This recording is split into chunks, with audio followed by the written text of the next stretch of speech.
at the ballot. Asanteni sana. Asante Chege kwa hiyo submission yako. It says that our voice can only be transformed as a voice in the ballot paper, which is very right. And of course we voted. Nasikia watu wanakasirikiana kwa watu kuvote, lakini ukweli ni kwamba we don't have an ABC as we speak. So I don't know what elections you're talking about. ABC bado jako constituted because there's a conservatory orders. High Court issued a conservatory order on May 25th, explicitly barring the gazettement, swearing in, and assumption of office. But the 7 IBC nominees pending full determination of a constitutional petition. As it stands, we have an IBC to see. We don't have an IBC to oversee the election. That's from Wakili Richard. So be advised, Shege. I saw Red Hand trying to come to the mic. I don't know if you had something to say or you're just repositioning yourself. Peter. Oh, yes. Just shortly, just as a reminder, yes, we are well aware that the IBC is not in place. Then where can be our area of focus? I know that Kenyans, we have the ability to push and force it to be in place. Otherwise, we may not just be stranded somewhere without knowing where we are headed to. So it is something that we really need to champion, even as opinion shapers in these platforms. We need really to get it as one of the reasons as to why we need to go to the streets, because we must not mark time. Thank you. Okay, thank you for that submission, Red-Handed Republican. You can request the mic and talk to us. I see. No, that wasn't me. That wasn't me. Nani was gonna Onichege? Mnanichanganya sauti. Anyway, Red-Hand Republican, do you have something to speak? Yes. I wanted to back Chege up with the IBC issue and say that the IBC not being constituted for me is just more time for the youth to get organized. For me, the way I see it is there is a narrative that the youth must register to vote. I wonder why the narrative is not that the youth should register as candidates. Because from what I know is that the minimum amount to register as a candidate for MP is 25,000, the IBC. I don't see why a youth would be unable to raise 25K. Even if you talk to your family and friends and all that, I don't see why there would be an issue there. And then spend the whole time as IBC is being constituted and all that, campaigning. So I think, for one, it would be great if youth registered as candidates and run for the MCA and MP seats. Secondly, there's a lady, I've forgotten her name, who spoke after me, who was talking about changing strategies. There are also economic strategies. Like, if I will give you an example, in between June 2022, the financial year 2022 to 2023, Kenyans gambled 88 billion Kenya shillings. Hizi ni pesa watu walikuwa nazo kwa mfuko, wakatumwa waangukie bahati. Now, to put that in context, a company like Kenya Power has a total of 1.9 billion shares, of which share price is around 11 shillings, which means the total market value is 22 billion. Those are 4 Kenya Powers. So if these gambling guys decided, instead of gambling, let us, because we all know that the people who form government are the people who run the economy. So if we all came together and decided, instead of protesting with our feet, we'll protest with our pockets. We could all decide, let us buy Kenya Power, let us buy Kengen, because the minimum number of shares you can buy is 100 shares, which means you only need 1,100 shillings as a person. Now, if we all came together and all bombarded NSC, because we all know they cannot shut down NSC, because people are buying, we can all buy and then declare that if Ruto does not resign by December 7th, we are tanking those shares. We can buy Kengen and all decide, if Ruto does not resign by December 7th, we are tanking those shares. There is no way they are going to stop trading the NSC, because that is dangerous for the economy. Companies like Safaricom with 88 billion shillings, that is 10% of Safaricom. That is huge shareholding. Even 1% is huge shareholding. So if people decided, let us buy 10% of Safaricom, kila mtu kivyake, all those 2 million youths who come out to protest, kila mtu atume 1,100, 2,200, you just buy your 100 shares. Another one has bought 100 shares. In total, all together, we own around 1 billion shares, and decide by December 7th, if Ruto has not resigned, we are tanking these shares. We will be listened to. We will, because economic empowerment is not just about jobs. It's about owning the economy. So my submission is, if we were to really choose strategies, economic empowerment and economic sabotage through peaceful ways, like trading the NSC and owning the NSC, can do lots for us. Of course, Ruto will come out there and ringa that, as you can see, I've made young people start trading the NSC. But as that December 7th deadline nears and nears, and thus we're coming out saying, wewe by December 7th kama hujatoka, hizi shares zote tuna tank. Me, my shares that I bought for 11 bob, I'm looking for anyone who wants to buy. I don't care what price they offer me. I will sell. And all you have to do is just write a contract for that. Even if you don't sell them looking for buy in the NSC, you can trade them with IOUs and papers like that. Even a simple IOU, by the tu kuandika karatasi mahali useme, I owe you 10 shillings, and then you repay that IOU with a share certificate from your 1,100 shares from Safaricom. That is an acceptable trade. It is legal, na haina shida. So yes, we can change strategies as well, and on the economy, and bring this person down. Other than that, we can also recall MPs and things like that. But at the end of the day, I do believe that the constitution should be our modus operandi. So if we can do anything within the constitution, but it has power, then we'll be going a long way. Thank you.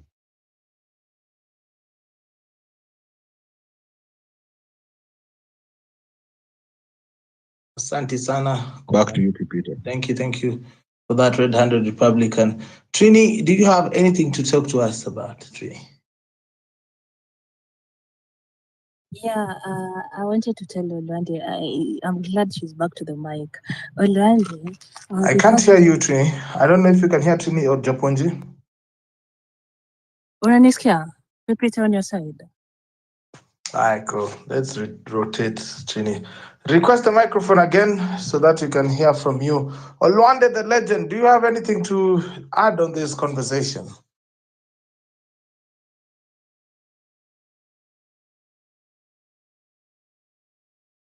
Olwande, can you hear me? Yeah. Yes, I can hear you, Peter. Just give me a minute. Okay. Let's give Olwande a minute also. So yes, ladies and gentlemen, you're tuned into Home Run with PP. We are 13 minutes to the top of the hour. And of course, 13,000 from our target, pale viju kwenye our monthly crowd funding pool. So if you like what you're doing and you'd like to support Home Run with PP, go into that tip Jaline 0721948229 and help us get to our target ya ku support studio yetu. that is how you can help us keep the lights running on our studio. So basically, to maintain the independence of Home Run, I have decided not to go to look for money from politicians and such entities. I have decided that we will be supported by you, the listener. Na kwa hiyo, through that, we maintain an independence of voice so that we don't get judged ama kuambiwa tunyamaze kwa sababu tunalipwa. So kwa hivyo kama unapenda kazi yangu pale hivi nachanga ile 50 yako hiyo 100 yako ndo tunatumia ku run studio yetu. So maybe that is a point of note. Now, Jahoma Bey, how are you? PP, I'm all right. I hope you're all right this evening. Yeah, I'm just coming from listening to the head of state speaking today.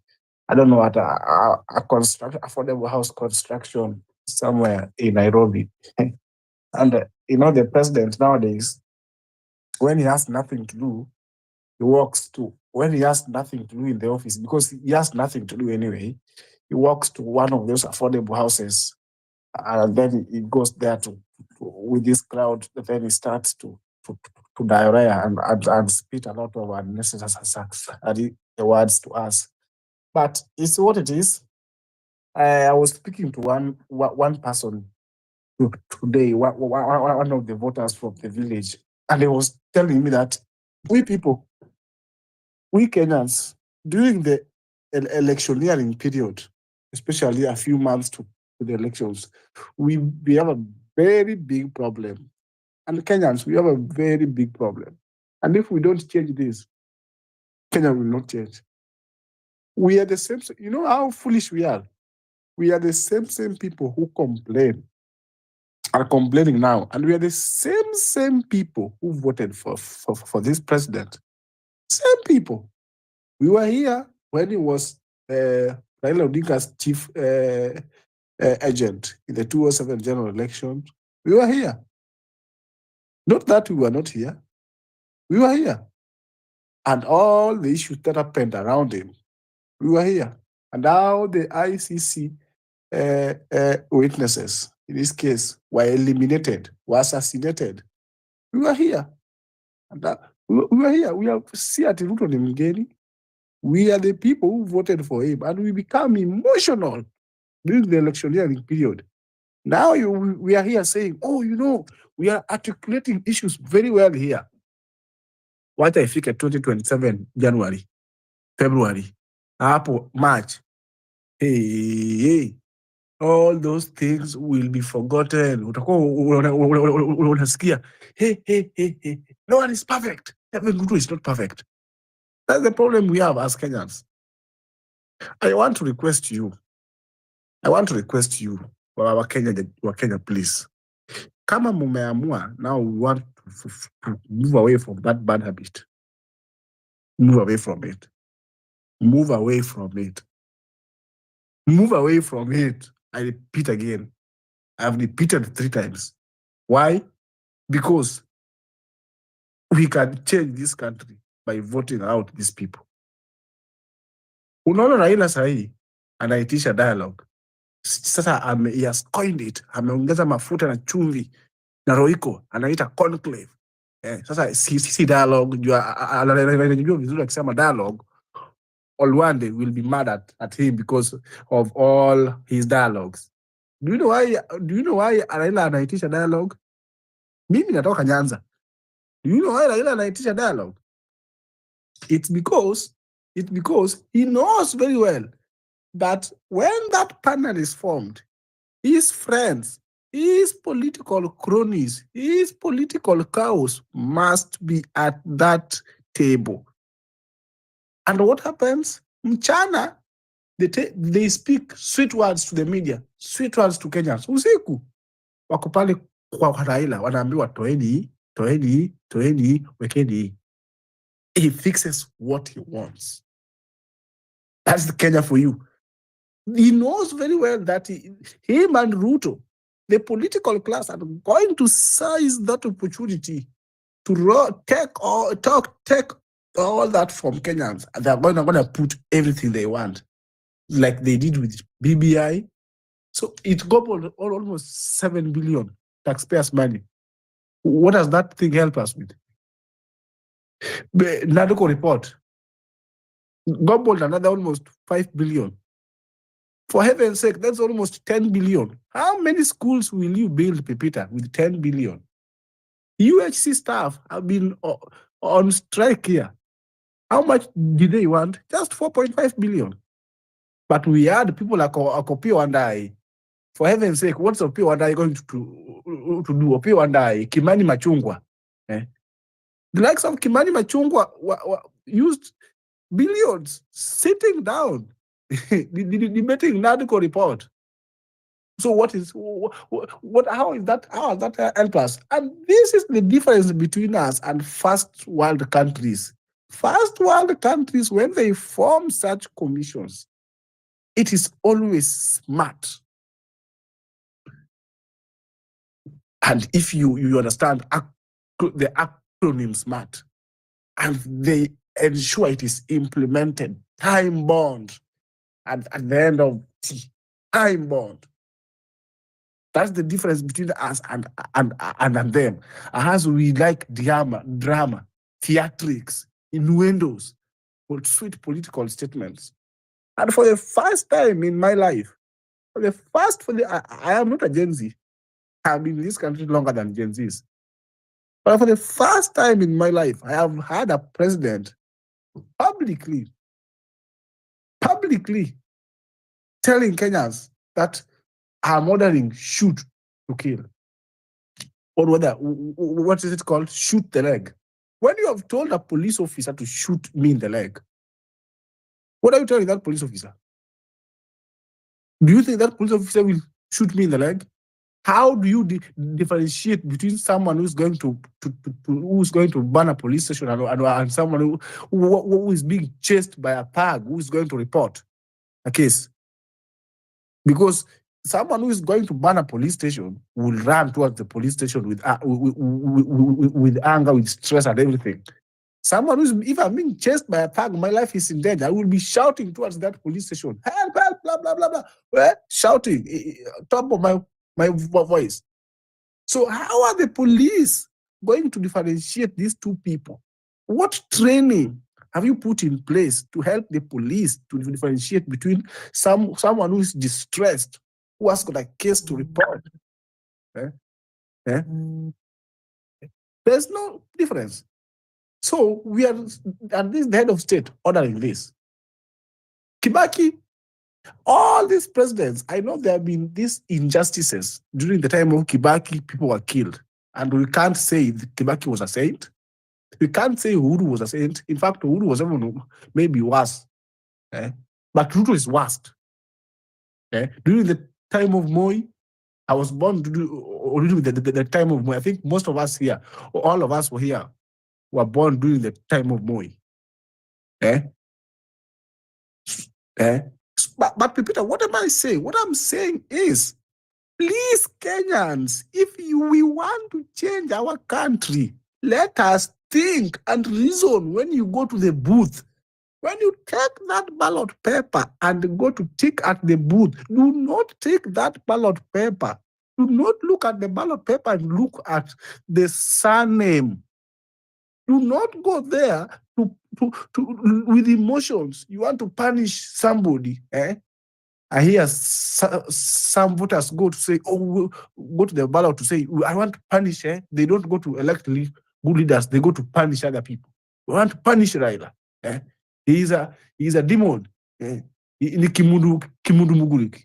I want to punish Uhuru Kenyatta. I want to punish William Ruto. I want to punish Kibaki.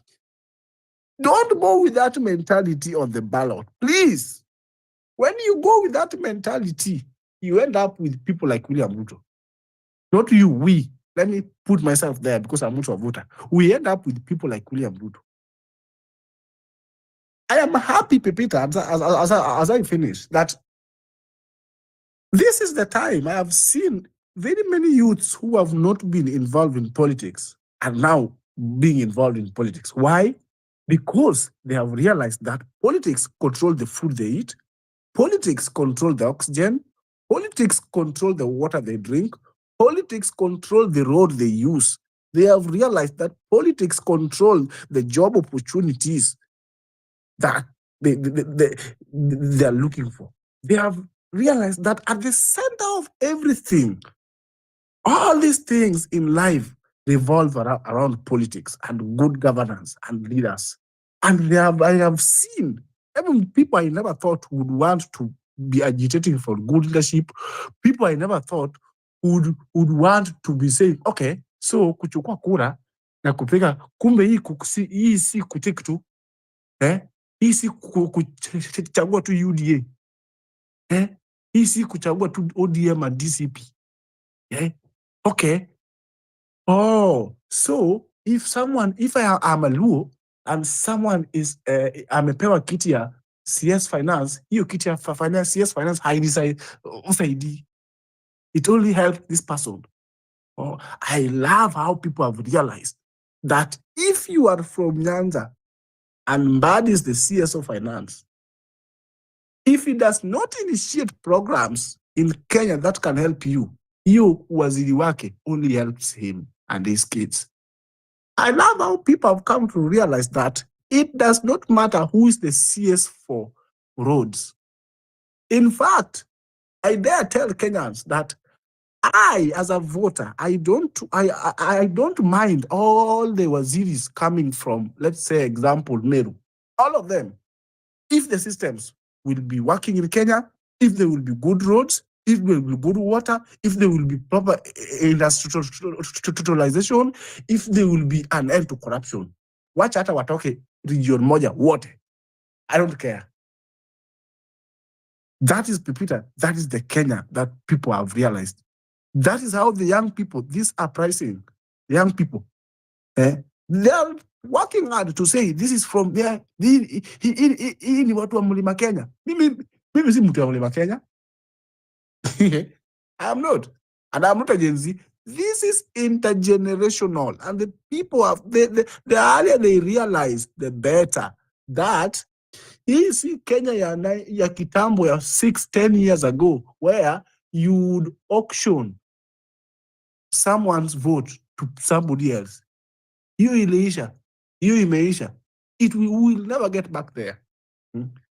Some few tribal demagogues are still revolving here. They're trying to push a narrative, Pepita. It will not work.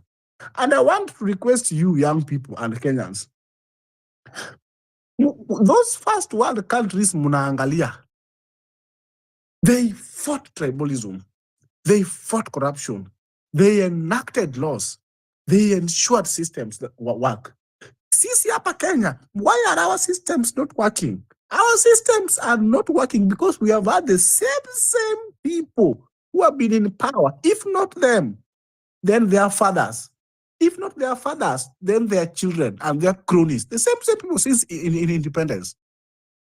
Look at Ruto, alikuwa kwa YK 1992. Raila, his father was deputy president. Amekuwa hapa. Raila amekuwa kwa serikali zote. Tu ni kusalimiana. His hands are very Moi alimsalimia. Kibaki akamsalimia. Uhuru akamsalimia. Ruto, hata kesho when I'm president, he will greet me. Look at Kibaki, Uhuru. Baba yake alikuwa rais. Amekuwa rais. Look at Rigiji. Mafia. Mafia. A high court convicted him towards election 200 million that alikuwa amefanya business gush arudishe 200 million. Venye Rigiji aliingia power, hiyo kesi ilikufa hivi kakufa hivi, hiyo 200 million, the DPP and the DCI withdrew the case. Kesi ikazama.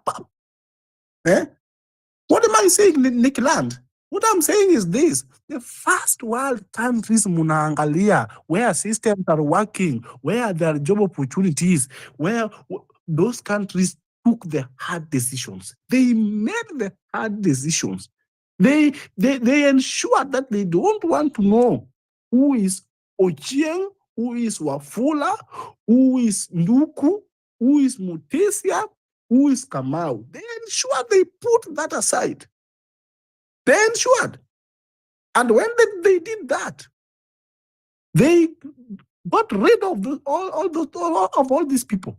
Power to water. They brought in new people. They dismantled the systems, because even if you get rid of Ruto now and you leave Ruto's son there, he will inherit that system. They dismantled all those systems. They started afresh. And that's why they are where they are now.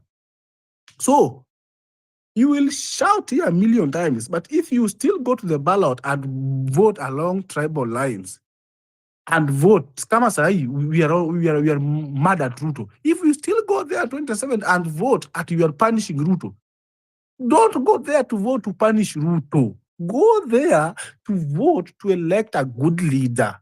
And by doing so, you will be automatically removing Ruto. No, either knowing or unknowing. That's what we need to go there to do. Lakini mkitaka kusema hapa sasa tumekasika, mtu kama mimi nimekasika, Ruto out, Ruto, yes, Ruto out. So now you want to settle for anything.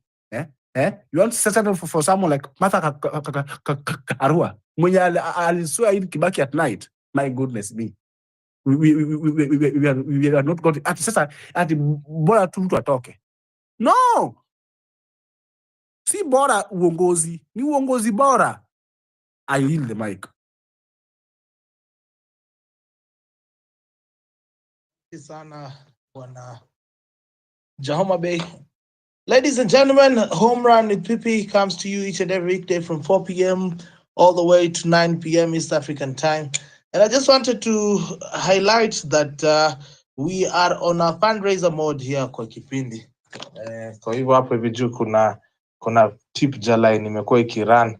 We are currently at 7,000 of 20,000 that we crowdfund to help run the studio in terms of bills, internet and all. So if you like what you're doing, go into that tip jar and support the show. It really means a lot for us. I see Olwanda, you can also request the microphone. It's just 5 minutes past 7. Let's take 1 minute before that just to tip the show, because tumesimama, we have only had one tip from the start. What the hell? Yes, just had one tip from the start. So let's go into that tip jar right now. Tuachukue dakika moja after 7 p.m. just to remind each other that Home Run and Pipi is supported by you. Na nasema kwamba hizi platform, they are because of you guys. Otherwise, kama bila sikilizaji, then we do not have a platform here. Yeah. And we cannot say that we can run it on fumes. Yeah. So tomorrow we are turning 2 years old. Mnaweza tuma pia gifts.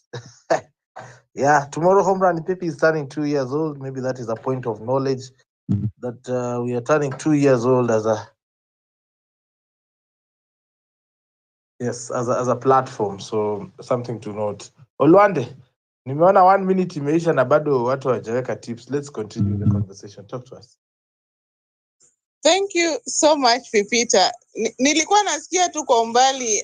I was being called severally by my fellow speakers. But you see, let us look at facts. I categorically likes to look at facts. Issues, real issues. Now, I think somebody has even spoke about what the president was saying today. And I agree, the president is very, very careless in terms of his speech. We don't want him, and for sure, we don't want William Ruto. I agree. But my question, I always ask people, right now, for example, if you say we remove Ruto, let's assume Ruto is gone. Whom do you have to present Kenyans? And will that person be able to work in the environment that we have in terms of parliament, the judiciary, all that? Will that person be able to work with these people? Because you see, you cannot work alone. So that's what I'm saying. As much as we are blaming William Ruto with his leadership, we have to look at the problem from the grassroots. Now, I want to challenge each and every person here. Nani amewahi kuwa mstari wa mbele kusema we are collecting signatures? I heard somebody speaking about Meru MP here. Nani amewahi kuwa mstari wa mbele kusema sasa sisi tuna collect signatures as a constituency and we are going to send so and so home? No one. And the change begins in parliament. In that parliament, if we can be able even to send just 10 people home, I think at that time MPs will be serious and will know that their job is at stake and they have to do the right thing, which Kenyans have never looked at things in that angle. Now, speaking of tribalism, and I really liked the fact that Jaoma Bey highlighted here. Honestly speaking, if you are telling me that Gachagua is not my problem, I go to the streets. After going to the streets, Gachagua comes in so-called televisions and tell us that, in fact, it's like he's the one who is heading us. I don't know who gave him that mandate. And people are jeering, people are clapping. You know, we have to look at facts the way they are. Personally, I cannot take a bullet for Gachagua. I can't. In all of those mandamanos, I think I've been using my resources, I've been using my own fare, I've been using my own energy. I don't think I've ever been funded by any politician to go to those mandamanos. And it is so sad that after I'm from those mandamanos, Gachagua wants to take credit. Ati Gachagua has the authority to address me today. Ati he's calling up upon youths to stop going to the, as who? As who? This is same person who is a main contributor to whatever we are facing today. Look at what Gachagua did in 2023, for crying out loud. Alafu sahi sasa anakuja ati yes sasa anaokoa payslip. How do you create a problem then pretend to solve a problem? And we have here people, even here in this platform, mwenye huyo Gachagua ndio Mungu wao. If me, I can come clearly and call out Raila Odinga. I believe some of you have seen even my own videos calling out these politicians severally. How can you tell me that all of a sudden Gachagua is your savior? And let me tell you the truth, Kenyans, if it's upon voting for Gachagua, I'll rather even vote for that Ruto, because Gachagua, honestly speaking, is even worse than Ruto. You people don't want to face facts here, and hakuna mtu sugarcoat mtu yoyote hapa. You know, I become so angry when I see on these social media platforms people like Njue now saying, people like Kiprono, you know, I can even call them by names. The only person I think we've always been in one language is Gaido. Because honestly, that is not a revolution. If we are going to call this a revolution, then everybody should pack and go. Starting with the president up to the MCAs. We call it a revolution. Because honestly speaking, we is not the only problem in this country. Personally, I have gone to those government offices. I have seen what happens there. The level of corruption we are dealing with. And it is in all government parastatals. And you want to blame who? You want to blame Ruto? You want to blame, you want to sugarcoat Gachagua. And all of a sudden you sympathize with him. To an extent you say that it's only Gachagua can help us remove Ruto. Who told you? Is Ruto God? If people like Mobutu Seseko was removed from power with the people, then you want to tell me that Gachagua is the man who has balls, a man who broke 28 laws of power. And you want to tell me that's a leader. And people are here juggling. Actually, for me, honestly speaking, I think that is nonsense. I have been spearheading these issues of Mandamano. I have gone there personally. If you look at my timeline, I think if you go and look at whatever I have been advocating for, I'm advocating for a better country. And if we are advocating for a better country, we should call out all our leaders. You want to sugarcoat Kalonzo, all of a sudden you call each other cousins. Cousins for who? Cousins for who? For crying out loud. You want to tell me that now it is one term is now circulating, and we are all saying our president has failed this country and he should be going home, and that is for a fact. But you as an individual, what are you doing? What are you, because sending Ruto home and leaving the whole parliament in place, you've not solved any problem. So I think those are the issues people should be looking into. Thank you, Pipita. Okay, thank you, Grace Olwande, the legend. I see Bayo is here with us. How are you doing, Bayo? I'm doing good. Thank you so much, Pipita, and happy birthday to the platform. We've literally seen you grow in leaps and bounds, and I know it hasn't been easy. Congratulations. I just want to agree. Well, all Kenyans, we share the same sentiments, apart from very few people. We've seen the problems. The problem we have today as a country is not Ruto. The problem we have today is not Gachagua. The problem we have today is not Raila. The problem we have today is not Kenyatta. The problem we have today is us. We created these people. We are too quick to we too quick to trust. We trust every other person. You see somebody eating githeri by the roadside is a celebrity because of eating githeri by the roadside. You see somebody eating what do you call this mahindi beside the road. He's so humble, and we want humble leaders like him who can share, the common things that we do.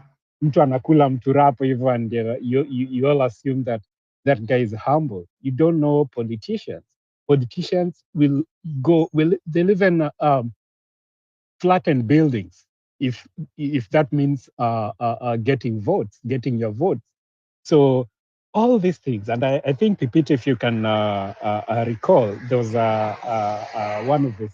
one of your spaces said, and some people called me out. I said that the problem is us. The leaders we have is a reflection of who we are.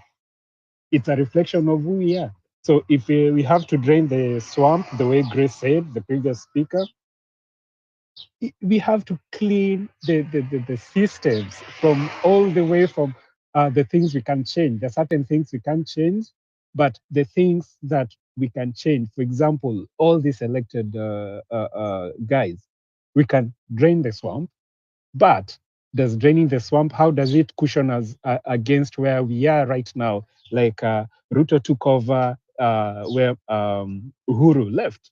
And we all know that Ivan Uhuru wasn't a saint. We all know Kibaki at some point wasn't a saint. We all know Moi wasn't a saint. So how do we cushion Kenyans against all this? I think what we have to do is after Ruto leaving, after Ruto has left, we have to empower all these institutions. We have to go for somebody who has respect for institutions. I see people campaigning right now for Matiang'i. They've forgotten what Matiang'i did. As I said, we are too quick to trust people. You're trusting all these people, you're entrusting them. You say that afadhali mwenye unamjua, better the devil you know. Unasema mara yeah, akona pesa ataiba. But we've seen very rich people. Mnataka kusema nani was a hustler? Ruto wasn't a hustler in the first place.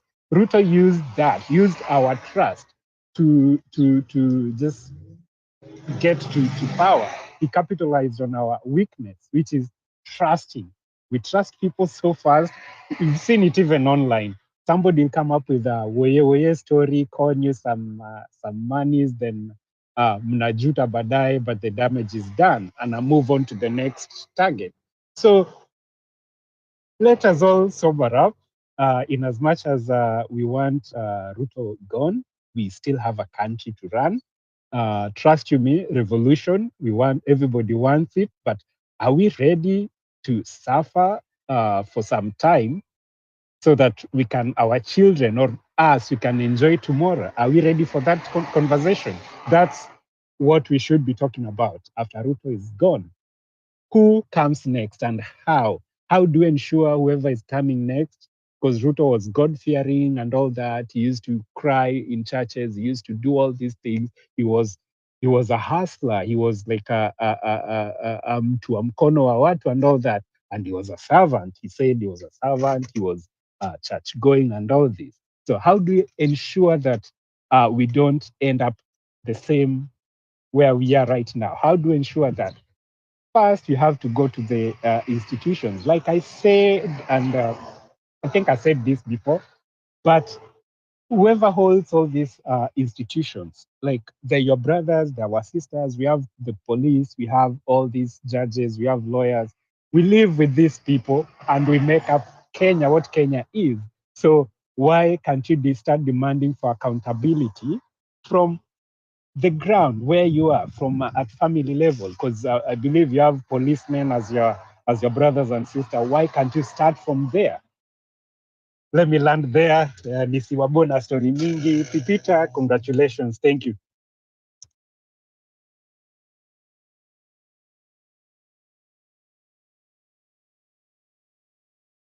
Okay, thank you. I'm here. Thank you, Bayo, for that. Na mwana Japonji ako hapa na sisi. Japonji. Hey, Pipi, I wanted to ask Olwande something. I think she left already. Olwande, if you can take the mic, I wanted to ask you, so what's the way forward? You've highlighted all the problems and everything. So what do you suggest people do? If you have any solution, please, if you can take the mic, just a few minutes. Thank you.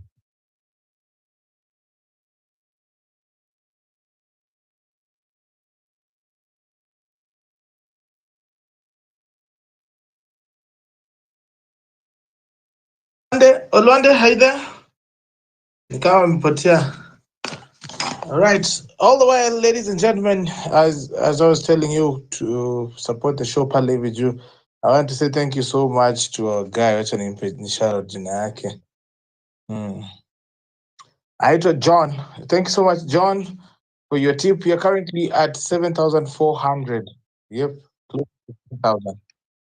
Okay, talk to us.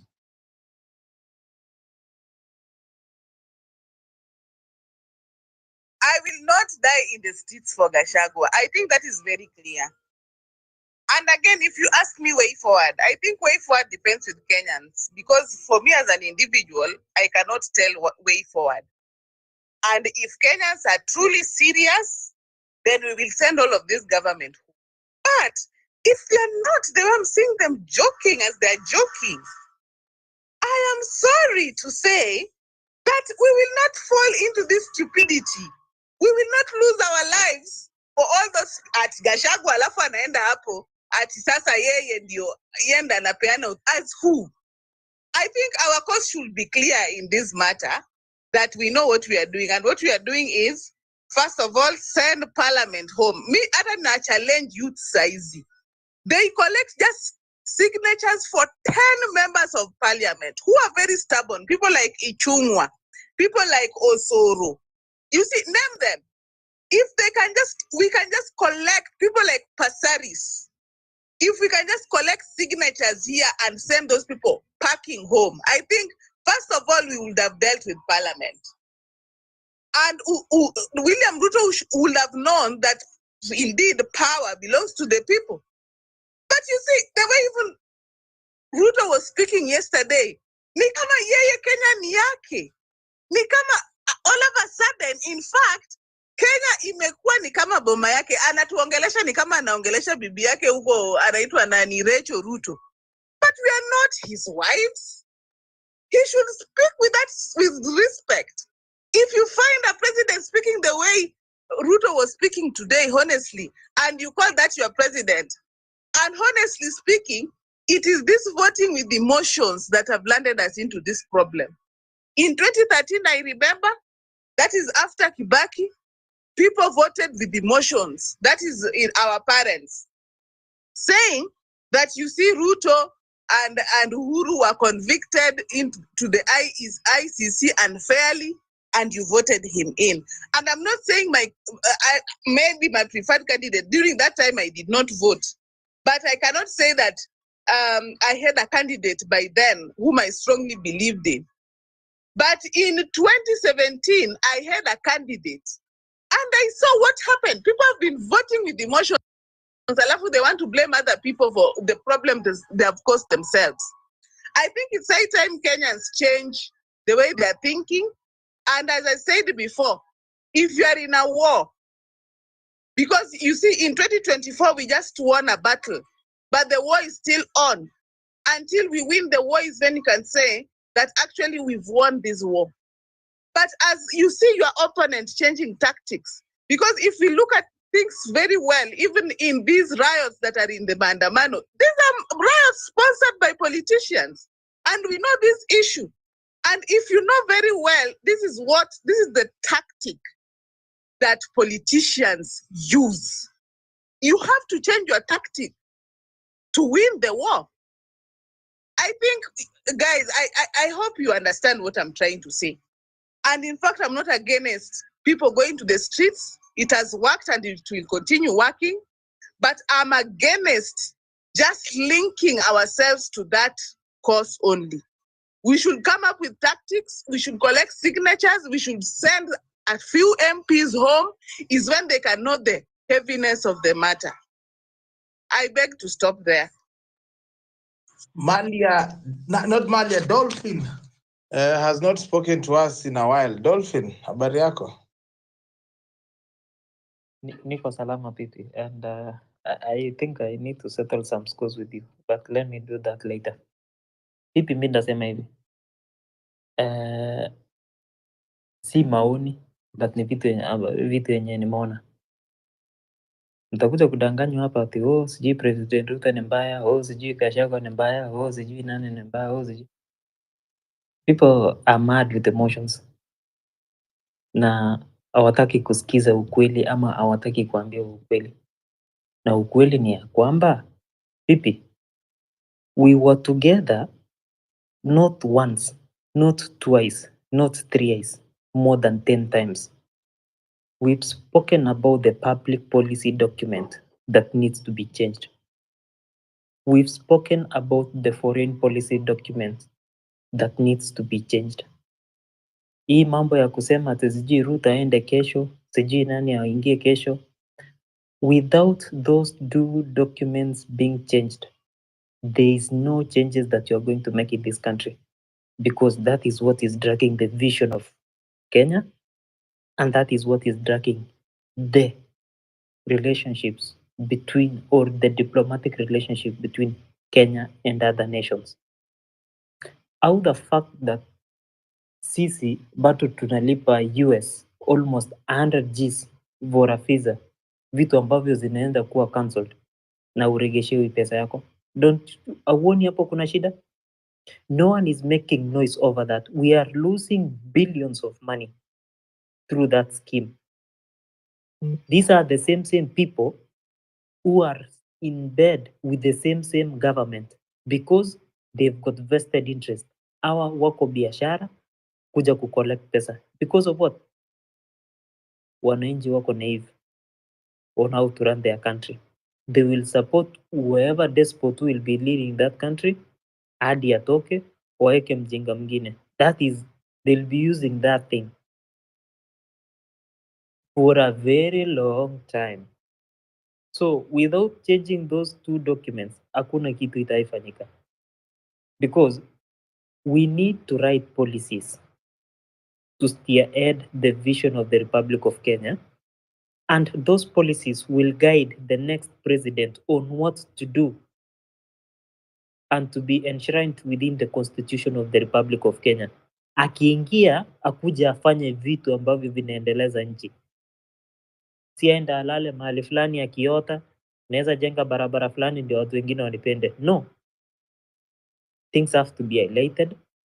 Economists have to be engaged. Policies have to be drafted. It has to be passed and made to be the constitutions. So that we would not be having a country ambayo msee anaamka asubuhi anasema no, Nikienda Western, I want to give them 10 billion shillings. Akikuja Central, I want to give them some certain amount of money. Like during the last regimes, you see that Central wali benefit sana, but most of the other parts of the country haziku benefit. Hivyo ndio watu wanakuja kusema sai. Those are the remarks that I normally read on Twitter or X.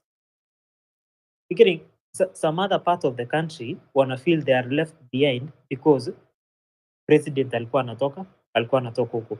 So while you are in opposition, you cannot receive developments just because you are against the president. Those things happen in a country whereby we do not have a working constitution nor working public policies. Because the country opportunities should be equal for all and for everyone. Kama barabara inajengwa Rift Valley, mbona barabara isijengwe Coast? Mbona barabara isijengwe Nyanza? Mbona barabara isijengwe? Those are the equal distributions of those things and should be highlighted within the constitution. Si ati mtu mmoja anapewa power, ana act na feelings, mkimkasirisha anatoka anasema oh, no, I cannot give you money for development. It's fucked up. But when with your strong mentality, thinking that you'll go to the streets and overthrow a government, bro, mtapigwa risasi miguu. Ikifika wakati wa kwenda kupiga kura, wote mtakuwa na wheelchair. The same person will come in power. What will you do? The only strategy that could work sahi is to change those policies. Hakuna kitu ngine. Mkisema sijui you are going for demonstrations, sijui so mnaenda kumtoa Ruto, then what? Kalonzo akuja kuwa president? These are the same people. Maraga mwenyewe cannot even fund himself. Atazunguka, atachangiwa na watu. Kama anataka kuchangiwa na watu, mbona asianzi? Kama ako na akili, mbona asitumie akili yake sahi to at least make people see sense in him? If kama ako na hiyo akili, speak and make us see the sense in you that you are going to change this country. Si ati kuungana na watu wawili, watu watatu kwa boardroom, sijui mnaanza kuongea sijui we want us to be the president just because you think that we have not seen scandals in you. No. Leadership doesn't work like that. Each and every president has to be patriotic kwa nchi yake. We do not need people who will be taking our resources, giving them to other people. If you see the way Israelis do, they are ruling each and every damn corner of this world. Wako China, wako Singapore, wako America, wako kila mahali. Israel is the pillar of this world. Bro, hiyo chocolate yenye unakula, it's an Israeli chocolate. Hiyo kawa sijui Nescafe yenye unakunywa, the company belongs to an Israeli company. These are most of the people who come to Africa to take those resources. Most of the big companies in this world belongs to the Jews. Mvua ilitupiga wapi? If we have people who are going to dash out the resources and have that strong mentality ya kuwa okay, since because sielewani na pipi, then we should remove this person. It doesn't work like that. Policies have to be made and the constitution has to be followed. Look at the previous president of the US. Mnajua state yake penye alikuwa. But the country was running because of the constitution and the policies that were placed there by the US. So if Kenya can move to that direction, those documents kwanza zibadilishwe. President mwenye atakuwa amefanya vitu yenye imeandikwa in that constitution, it will be a different thing and he will be voted out. The reason why we do not have that IEBC in place ni vitu za kijinga kama hayo. Why should you consolidate power in one person in the first place? Because the constitution allows that. So unless watu waache mambo ya maandamano kwanza, washughulikie hizi documents kwanza, things will work out.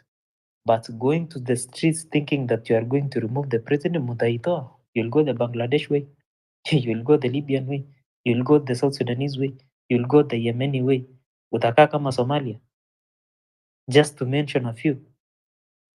But look at developed countries. Mugabe aling'olewa kwa power. How is Zimbabwe currently doing? Is the current president doing anything to save that country? I can definitely tell you no, a big no for that. And I'm confident telling you that.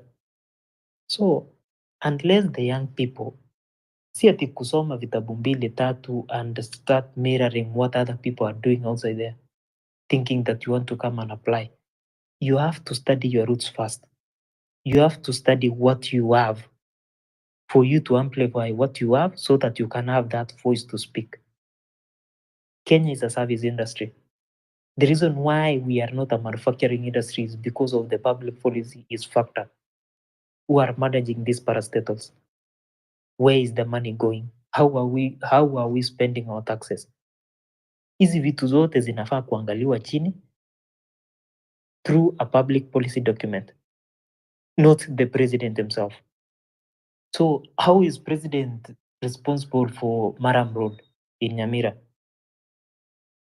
It doesn't work. It's the people of Nyamira kukaa chini, huyu MC ameanza kwa mjinga. So tumemchagua jamaa, kazi zake ni story. So if you have to take everyone, be accountable. Start from the MCA, go to the MP, go to the senator, go to the governor's office. Then let the governor tell you that the government has not released money. Hii pesa ikipeanwa kila siku to county zinaendanga wapi? Na si utaambiwa tenders hazijapeanwa because the government has not released money. But we have a lot of pending bills. Where is this money going? Our brothers and sisters are the same people who are managing these counties. They are the same people who are seated in public offices. They are the same people when you wako employed in these parastatals. How are we going to solve this mess? The mess will be solved by changing the public policy document. The mess will be changed by changing the foreign policy document. Uganda, you are supplying us with papers, photocopy remove papers. At what rate? What is the agreement? Yes. How much taxes are you going to waive in this? Let us supply you with meat. Let us supply you with sugar. Give us something else in return at a cheaper rate so that our citizens can do what? Can buy them and the business can continue. Rather than going to the streets, destabilizing the economy without changing these policies, mtu mwingine akikuja, he'll rule over power. We saw the other day, Matiang'i alikuwa minister CS Interior. What did he do? The same things that Murkomen want to advocate for. Tuambiane ukweli. Then who is better? Saitoti was there. Alifanya upuzi yake.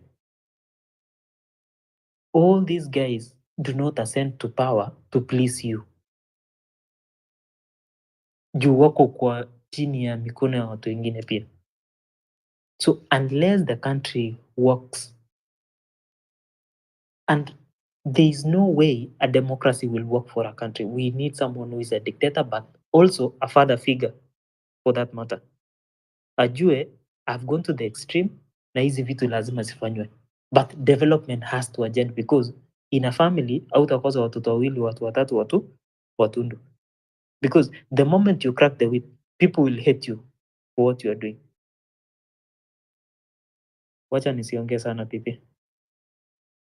Change the public policy document and the foreign policy one. It will solve all the problems that we are experiencing today. Na watu watakuwa naenda majuu kutafuta kazi, tutakuwa na makazi hapa because we have everything in Kenya. From the experts to the minerals that we need. Each and every technical ability iko Kenya. Shida is the foreign policy and the public policy document. Thank you for that, Pipi. Thank you, Dolphin, for that submission as well. He says we should change our public document and our foreign policy document. sijui kama tunakuanga na hizo because clearly we don't. Otherwise tungekuwa tushazijua ziko. Niliona wali launch foreign policy document a few weeks ago, bwana Dolphin, but it seems like it's only for the e-visa thing. I see Malia and Red Handed Akwapa. The conversation is going on well. You can also communicate with us through the comment section if you're busy, and we will read your comments where due. Naona Malia Minom Konoju and Red Handed. Let's go to them. Of course, we are still calling upon you to support the show. Our brand is supported by you, the listener. Keep supporting us via the Tipja line. Malia. Thank you, Peter. I think I want to address the previous two speakers. Sasa, what Alwanda is saying is true, that this so-called opposition, they're trying to hijack. You are hearing Gachagua now saying that because he knows with him, so he's saying that now, can you join us? Can we close ranks? You know, we be in the same boat. And obviously, we know that these people know all what they want. They just want power for the sake of power, for their own benefit, you know. And we've seen them, like, they are part of the past that we want to get rid of, to put it mildly. They are part of the kind of politics that we want to put an end to. You know, we want to put it to sleep.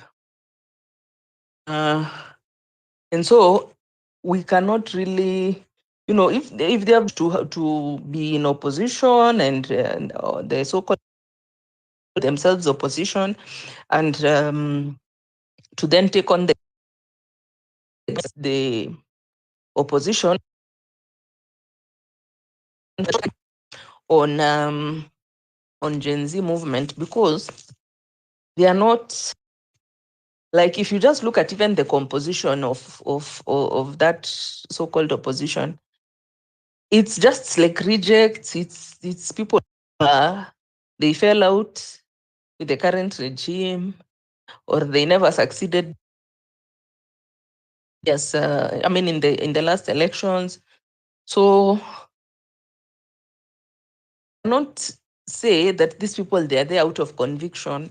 They are there because they don't have an otherwise, and they want to remain relevant. So because now there is a problem, they now want to come in as they're going to save the situation. But if you just look at the people who are there, surely, even Linturi was a CS in this government. Gachagua was a deputy president in this government. So now when they fell out, you see somebody like Moses Kuria who has quit. He has resigned of his own volition, not at unafutwa kazi ama unajipata you are fallen out with the current, and now that's when you go to opposition. That is not it at all. Or you find that the coalition which you are in didn't make it to State House. So you decide now, let me be opposition. It doesn't work like that. You should be opposition based on principle, not on, of which even Raila himself, he has just been on opposition, not based on any principle. It's just been based on trying to make the best of why he thought that he'll ascend to power. So we can't really call that on as such. Nile tu sasa, what else do you have to do? You go into oblivion if you're not going to be the opposition. So we don't want those kinds of people. We want people who have conviction and who are opposing based on principle, not based on eating the cake.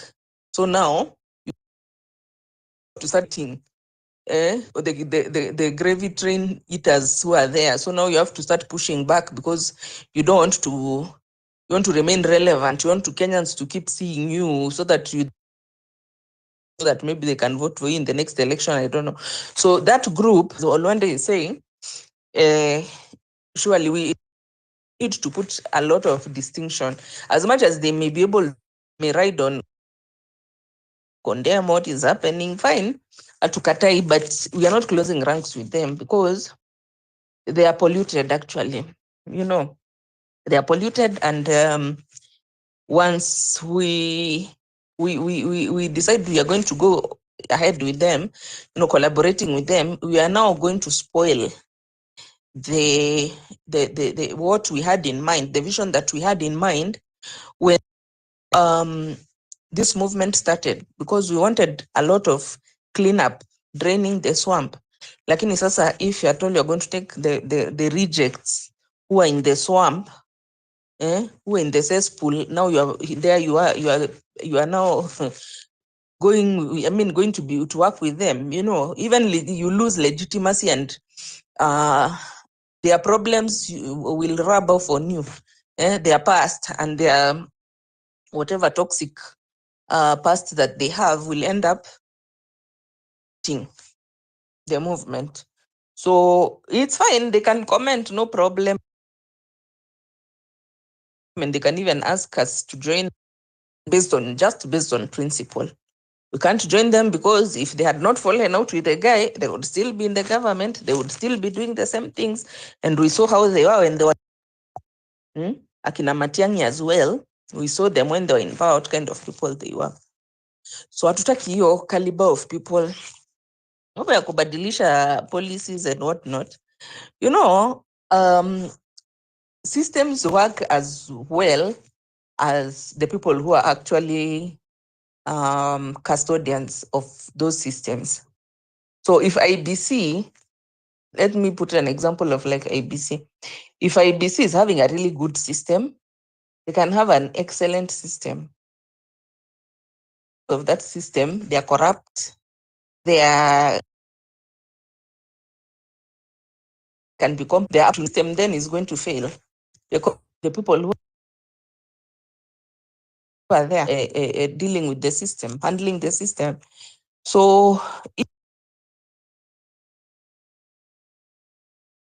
in under the cover of night, left and right. So you can do whatever you want to change the policies, but when a president comes in and he's like Kasongo and he's busy corrupting people, buying people left and right, and then he's like, okay, there's this policy, there's this clause which is bringing for me Kizingumkuti to be able to, it's barring me from exploiting my position, abusing my office, abuse of office. It's abusing, it's stopping me. So I pay some people their hands, some people who are in parliament, and then I bring in another clause to counter. So we can change in fact, our constitution is one of the in the region. But our problem now is that the people who are supposed to be implementers and custodians, they're actually the ones who are busy abusing it. So we may do all that. We may do all those things of change the policy so that the president can't be able to be taking it to Nyanza. And then if you fall out with him, he can't deny you your location and whatnot. That's what we were doing when we were bringing devolution. We wanted every county to be assured of their which they're going to get, regardless of whether they are in the system, they are the ones who are in the seats or not. The seat, it doesn't matter, they'll still get their but currently this whole constitution, by the way, it rises and falls at the character of the person who is in office. That is just how it is. So if at all we cannot implement as at now, who says we are going to implement when we add more policies? We won't.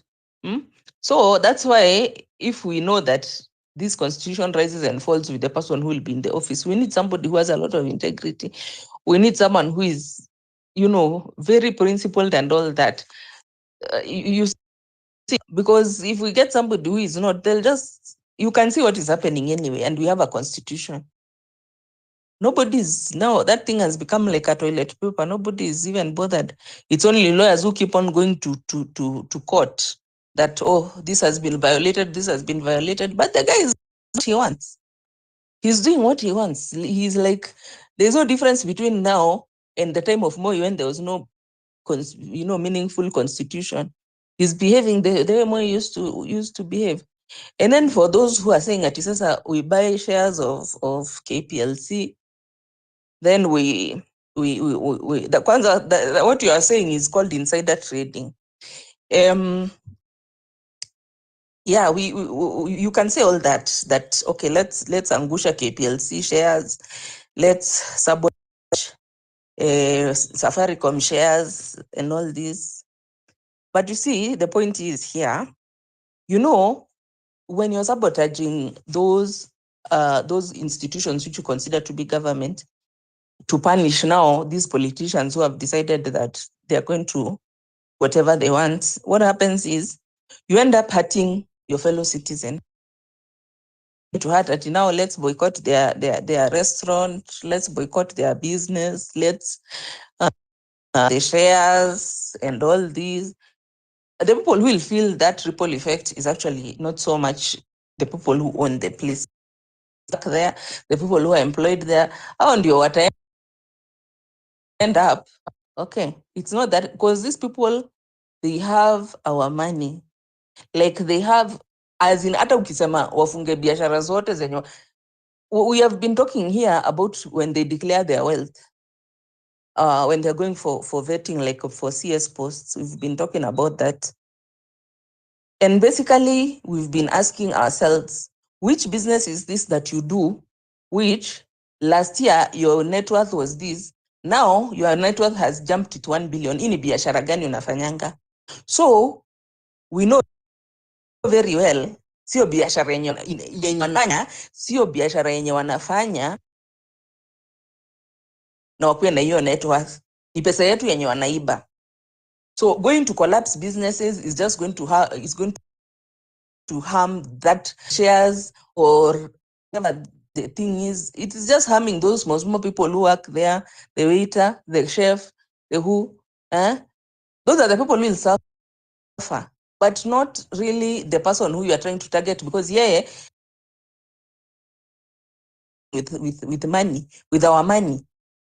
Pesa yenye anaenda kununua nayo nyumba Dubai, sio pesa yenye, even when you look at the investments that they make with the money, it can tell you it's not their money, because who is going to use now this DIG who alienda kununua nyumba $2 million, who, if you made that $2 million legit, like you worked for it, you had a business, you really used your mind, you really strategized and maneuvered, mpaka you've made that $2 million.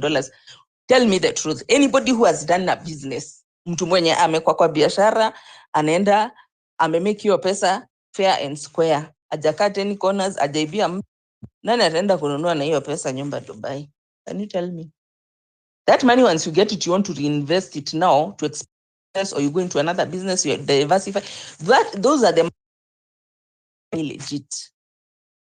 Go even look at Warren Buffett. That's like the one of the wealthiest people in the US. Uko ni billion dollar billionaire. Na msee hana nyumba Dubai. And he has been a billionaire like forever, dollar billionaire like forever. So the ways that our so-called leaders behave can tell you that hakuna sabotage, sabotage ati sasa the money they have, the riches they have is from stealing our money. That's why anaweza chukua hiyo pesa aeke kwa bag, aende apeleke Cayman Islands ama wherever there's a tax haven, Switzerland or wherever it is, aeke hiyo pesa kwa account cash. Mtu mwenye amefanyia hiyo pesa aezi enda aeke pesa yake ilale tu somewhere kwa. He can't. So that one cannot work. The one I'm saying that can be positive and it can really work is withdrawing. That one of withdrawing them is a very effective method, because this withdraw, the access that they have to whatever funds that they get and whatever fringe benefits that they get from being in those offices is what is is sustaining them, is what is making them wealthy. The moment when they no longer have that access, maisha yao pungulu inaenda hivyo. And that's why you see many of them wakishatoka kwa parliament ama watoke kwa hizo viti wanafirizikanga. Many of them they firizika because kitu ilikuwa na watajirisha ni hiyo pesa yenye walikuwa wanapata hapo. So where we should target is where it will hurt them, not where it will hurt our fellow Kenyans here who are just waiters, who are just chefs, who are just people working in KPLC ama working in Safaricom, who are with us in this journey of not even a journey, in this hell of paying taxes until you are like now 60% of your paycheck is going to the government as if you are now working for the government. So be short-sighted, left-sighted, and tuanze kufikiria vyenye nani anafikirianga, because that mindset ni ile mindset yenye Kasongo anakuanga nayo, and that's why you see anaenda ana insist that, for example, the latest finance bill, the guy will be like, ati, if you're importing a car, double the tax. That is a layman's understanding of economics. Huyu ni mtu mwenye hajasoma ama hajaangalia macroeconomics, because if at all the cars which are being used in Kenya, they are used for utility, zinaenda kufanya kazi, then uende double the tax. Sasa hiyo kazi yenye walikuwa wafanya na hiyo gari alafu ikulipe tax, at the end of the day when you sit down and you look at your target, what you are targeting, you end up not hata afadhali tu ungekaa na what was there, you would have made more taxes. So we need to look at this thing holistically and be advised by economists. We jump into things, but what Luende was saying that, can we sign those nini tutoe pasaris, tutoe one by hata mtu mmoja, hao wengine watati. You can see what happened on 20. Tulianza kusema tunatoa watu mpaka wakaenda kuprint t-shirts ya kusema forgive me, because that's where the gravy train is, and that's where we can hit them where it will directly hurt them. Direct, not direct shooting for the hips. Sio unaangusha mtu by kuangusha mtu tudogo twenye wanafanya kazi kwa huyu mtu ama whatever the hell, you know. So Kenyans, we need to take this thing of the signatures seriously. You saw that time when we were really serious about it, uliona na wakachill sana na wakakuwa humble, because that's where their resources come from. Hapo ndio pesa yao yote yenye unaona hiyo wenye wanaenda kununua nayo madubai nyumba, that's where it comes from. The moment when you remove them from office, wanakuwa raia. Hiyo packs yote sijui international medical fund ya kuenda kutritiwa abroad, sijui ABCD, Z, zote they have to be raia. And they'll do anything for those seats, and that's where we need to get them at. Hapo ndio tutawapata, lakini hizi zingine sijui to sabotage what akona. Back to you, Pipita. Yes, Pipita, can I respond? Go ahead. Yes. I wanted to talk about something else, but you'll just allow me just 1 minute to respond to Malia. Malia, I get your frustration with the NSC argument, but you should know that is not insider trading.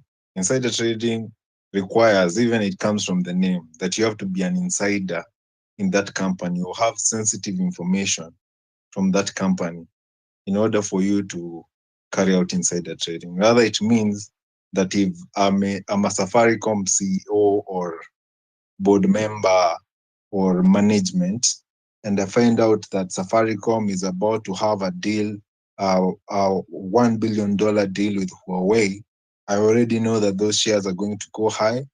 And since this is not public information, it's information that is inside Safaricom, I use that information to buy more shares, or I sell that information to somebody who will buy more shares. That is what is called insider trading. Me as a kawaida Kenyan, buying shares from Safaricom in order to sabotage Safaricom, that is not insider trading. Because me, I'm dealing with public information. I have no information from the company. Secondly, this strategy is actually legal, if you think about it, because in 2017, Kenya allowed short selling, the Capital Markets Authority. Short selling is where you can buy a stock in order to short sell it, or rather you borrow a security on a stock, if I can use those words, because at a high price, because you borrow a security from you borrow a loan, or rather a security from the bank or something, and then with the intention that that this price is too high, that these shares are going to drop. So your intention is to sell this stock high, right? When it's 13 bob, you sell it high at 13 bob with a contract that you can buy it back ikifika 9 bob. This is something that institutions are doing. You as a normal Kenyan, you're not allowed to do it because you're not a big institution. This is why you find that a company that Safaricom can report over 100 billion shilling profit, but share bado iko 15 bob. You're wondering why, when Safaricom was making 50 billion shillings in profit, share ilikuwa 29 bob. But sahi, when the profit has crossed the 100 billion mark, the share is 15 bob. Where did the 14 bob disappear from? Why is it not at 70 bob or 80 bob? And Safaricom has not split its shares. Because institutions are short selling, which is what I'm advocating for here. It is perfectly legal. People are doing it. These institutions are not caring about those jobs of those waiters. They're not caring about those jobs of those people working in Safaricom. They're doing it to make money. And because it is Kina Ruto and Uhuru who allowed them to do it, they're going to fund them again in the next campaign to continue leading this country. This is why I'm advocating for Kenyans as well to join the market. If these guys, this is the way they are making money, and this is the way they are funding campaigns for our leaders. If you remember, Uhuru Kenyatta was able to raise 1 billion shillings in 3 hours. Those people who remember 2017, that when Uhuru had the campaign fundraiser at Safari Park, this guy was able to raise 1 billion shillings in 2 hours. Why do you think these people were giving him 1 billion shillings? It is because they are the owners of capital. They are the ones with the 1 billion. They are the ones with shares in NSC. Kina Chris Kirubi were big fundraisers of Uhuru. Kina, what do you call him? Kina Michael Joseph and the likes. Kina James Mwangi. These guys who actually own shares in the NSC.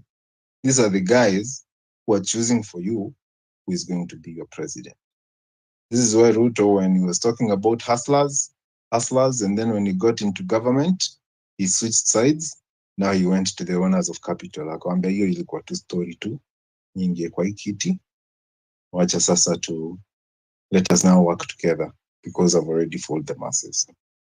Anyway, that was just for Malia. It was not a critique of her argument, it was just setting the record straight. Now for, what was his name? He's already dropped from speaker. I think it was John something or Dolphin or something. I forgot it. He was talking about Maraga, and he said, why people are talking about Maraga and Hana Pesa, like, does he expect us to fundraise for him? I would say yes. Yes, as Mali has clearly stated, people, where do you think someone is getting 10 billion shillings to campaign na salary yake ni 1.2 million? If Maraga does not have that 10 billion, it means he did not steal. It means he did not steal. When he was Supreme Court Justice, he used his salary wisely, made his investments, but hata hesabu yake venye anaigonga, hiyo hesabu haikuji vile atapata 10 billion ya campaign. So if he asks us to fundraise, I will be the first one. I will be the first one to send my money there so that he can own his campaign. And lastly, to Ms. Olwande, I want to second you on the fact that Kina Rigathi and Matiang'i are not the leaders of choice. That one I agree with. But you have also to understand something. We are the ones who followed the narrative that we are leaderless and partyless. But remember, if 2027 gets here And Ruto has not, and half term has failed. We'll have to go to the ballot paper. Now, you're not just given one ballot paper. You're given 6. As much as you choose the president that you want, for example, for me, from someone from Nairobi, I get my ballot paper. I will have one for president, which I'll vote for Maraga. But all the other 5, there will be people in parties. I cannot write a name there for the person I want. I have to tick a box. Now, if those parties there, and this is why I think the leaderless and partyless movement was initially an NIS-generated script, is because they want that ballot paper only has system parties. System parties. In other words, you will find hapo uko na DCP, uko na ODM, uko na UDA, uko na Jubilee. Those are the only parties you have to choose. You cannot write any other name there. You have to tick a box. Even if only one person votes, that one person is the majority. Even if 10 people vote and Ruto gets 4, Maraga gets 6, Maraga is not the president, but for all the other positions, what to America UDA. Because Maraga has not fielded a candidate in Molo, he's not fielded a candidate in Garissa, he's not fielded a candidate in Mombasa. What we are basically doing is we are telling Maraga here, take the presidency, but parliament, it is ODM and UDA who will tell you what to do. So at the end of the day, this is where Kina Rigathi Gachagua are getting their air from. Because us, we decided we don't want to create our own party. As we've decided, we don't want to create our own leader. And then 2028 will be there saying, Wakenya sisi ni wajinga, kwa nini tulipigia chama ya Gachagua? Kwa nini tulipigia chama ya Ruto? Kwa nini tulipigia chama ya Uhuru ama chama ya Raila?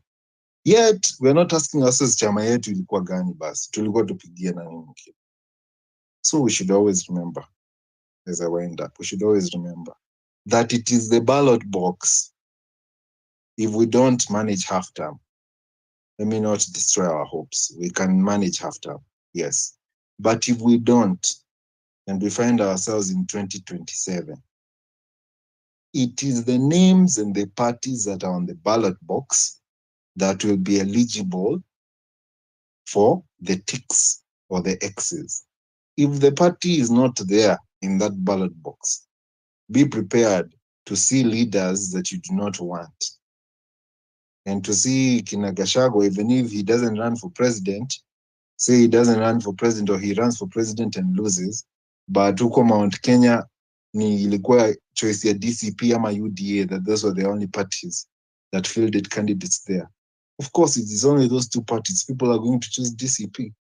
But if there was another party there, like, say, Maraga chooses the Green, I saw him walking around with National Green Party, what was it called?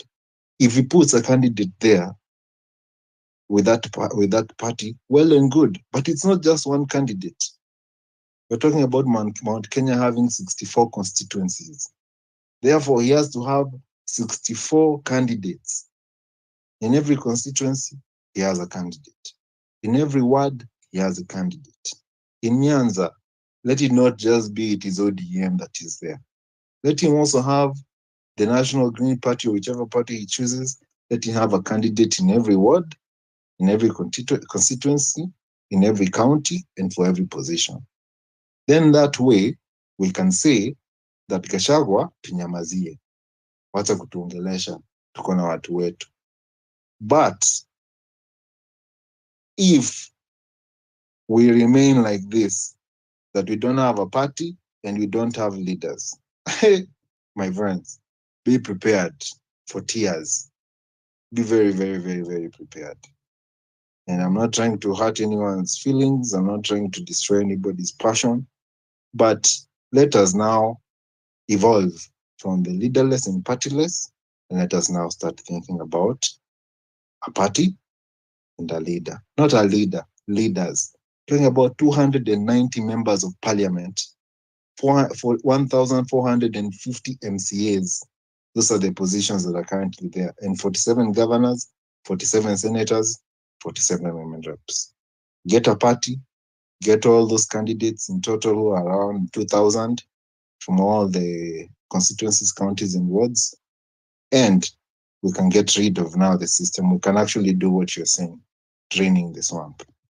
That is the only way. I pass the mic. Thank you, Red Hand. We have 52 minutes before we call it a night here. I see Dr. Mofo today is not in the mood of coming to the mic to talk to us. So, Dr. Mofo, we hope to get to you one day and talk to us. Also, I just want to call upon you that we need your support. Pale viju kwenye tip ja line yetu. Right now, we are currently at 7,400, trying to raise 20,000 for our studio upkeep. I see we are about 12,600 na kwa space tuko 113. If each and every one of us contributed 100 shillings, that would get us very close. If watu wa 10 watoe 500, tutakuwa tushamaliza.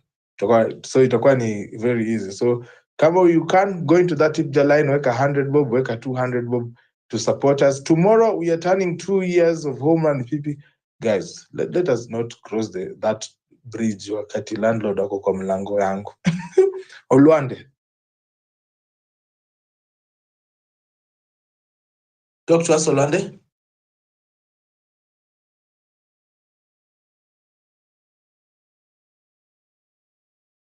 Okay, Japonji. Hey, Pipi, I just wanted to respond to previous speaker. Pipi. Oh, okay. So there's a speaker who is saying that we need to change, I don't know, some foreign policy, I don't know what policy. Then I refuse to accept that, because do we really think that Ruto doesn't have what it takes to do the right thing? I think as we speak, we have to be very factual, because this guy has everything it takes, but the reason why we have these movements is because he refuses to do the right thing or to follow the constitution. You have to differentiate that. How many policies does it need for him or for us to ensure that he can follow the constitution? So we cannot go that way. You cannot keep adding more and more policies, I don't know, foreign policy to make this country, stable. No, we don't need that. We just need someone who is conscious about the constitution and do what he said he will do. For instance, does it take an economist or a financial expert or an educationist or a professor to actually push someone like Uhuru Kenyatta all the way to ensure that we have accountability for the loans or the debts that were taken? Does it take someone who is Harvard material or all that? I don't think, because basically speaking, this is what we are avoiding. We are avoiding facts here. We are just talking because we want to talk, but we don't have what it takes to convince people. Pepita, are you there? Here, Am I the only one not hearing anything?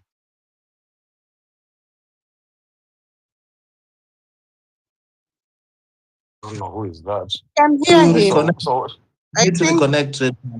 So what I'm saying, Luanda, I can hear you. Just let me land. Okay? So what I'm trying to say is this, someone, the same guy came here and said that, being leaderless was NIS thing. These are some of the talks that I try to avoid, responding to, but I will not just let it go. What do you mean by being leaderless was NIS? There are things you don't just fit on spaces for the sake of speaking. You just have to be, let us talk facts here, But one day I see your hand, unless I can force you to continue if you really, really want to. But let me just land, okay? So when someone is talking about being a leaderless as an NIS project, I don't get what they mean. We were leaderless for a reason, and we can still be leaderless going to the election. I don't know what part of constitution does this guy don't understand that we can go independently. We don't need a party. We don't need to go to that ballot and start picking all those parties the same. We can go independent and pick our president, and then When all the independents we meet there, then we fight the way forward. We cannot just, cross the bridge before we reach there. We have the plans are there. People are working on them, but you cannot come here and think that people are so naive. They don't know that you can go independent or use a political party. And when we try to avoid political party way, people think people are naive. No one is naive here. Being independent, countries have done it. You can go independent, 250 candidates, all independent. We reach the parliament, we forge the way forward, and that is how we sustain the presidency. So the only issue now is you can talk about is now coming up with one independent candidate for constituency and all that. But that is work in hand. But there is hope, and we cannot just look at things like politicians, old guards. And also the other thing I wanted to say, which contradicts what I've said somehow, is that we cannot reset this country through the ballot. You have to acknowledge that it's next to impossible to reset the system. Because let me ask you here, anyone who is coming to take the speaker, what is it that Ruto needs now that he doesn't have to change this country? What is it that is lacking to give us the report of the ODS debts that we are repaying, that we don't even know where that money went? Unless he's part of that how you call it, thing, he's part of it, because there is no way he can be sitting there comfortably and not acting on all these, atrocities that are happening in terms of corruption and the money that is being stolen, and saying that he cannot do anything about it. So why is it so easy to overtax the citizens than account for the money that was taken and follow it to the latter? Which one is easy? It is easier. So these are some of the things that we talk about. It doesn't take even a Harvard graduate or a University of Nairobi graduate to lead this country. You don't need that. We just need someone to follow the constitution and push for prosecution of these people. Look at, as I learned in 1 minute, you look at someone like Morara. You have to give credit where it's due. Morara went around, looked at all the stalled projects that were paid. Contractors were paid, and there are mangas in these spaces. Someone was paid 200 million for road construction, for hospital. They didn't do anything, but they took this money. Why is the president not talking about it? We understand the president stopped all those projects, where he used to, to launch every time. He stopped because of Morara. Morara did this part, So we have to give him credit. But who followed up to find out if the name of these contractors are there? They were paid 200 million, for example. Why didn't they finish the job? What happened? Why are they not finishing the job and they were paid in advance? These are the things that we are talking about. It doesn't take a lot of all those policies you're talking about. Okay? That's what I wanted to say, TP. Thank you. Back to you. Luande.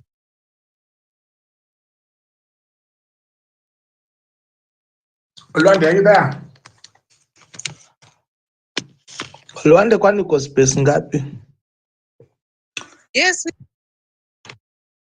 Talk to us.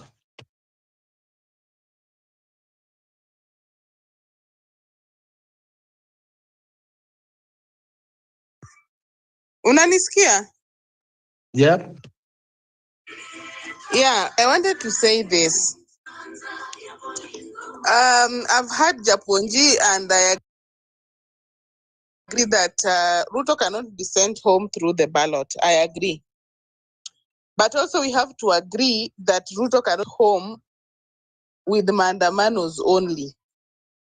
I think the most important aspect we've been ignoring is our constitution. And our constitution gives us a mandate to send leaders who we feel are not working home.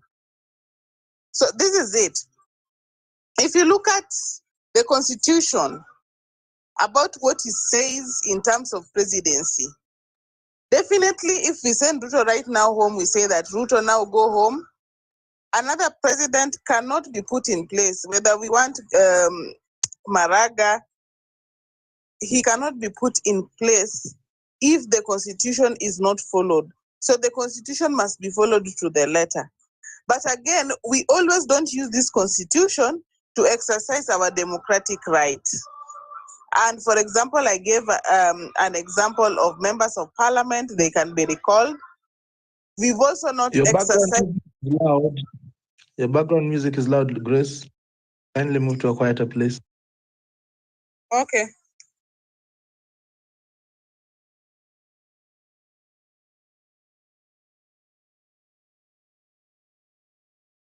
Continue.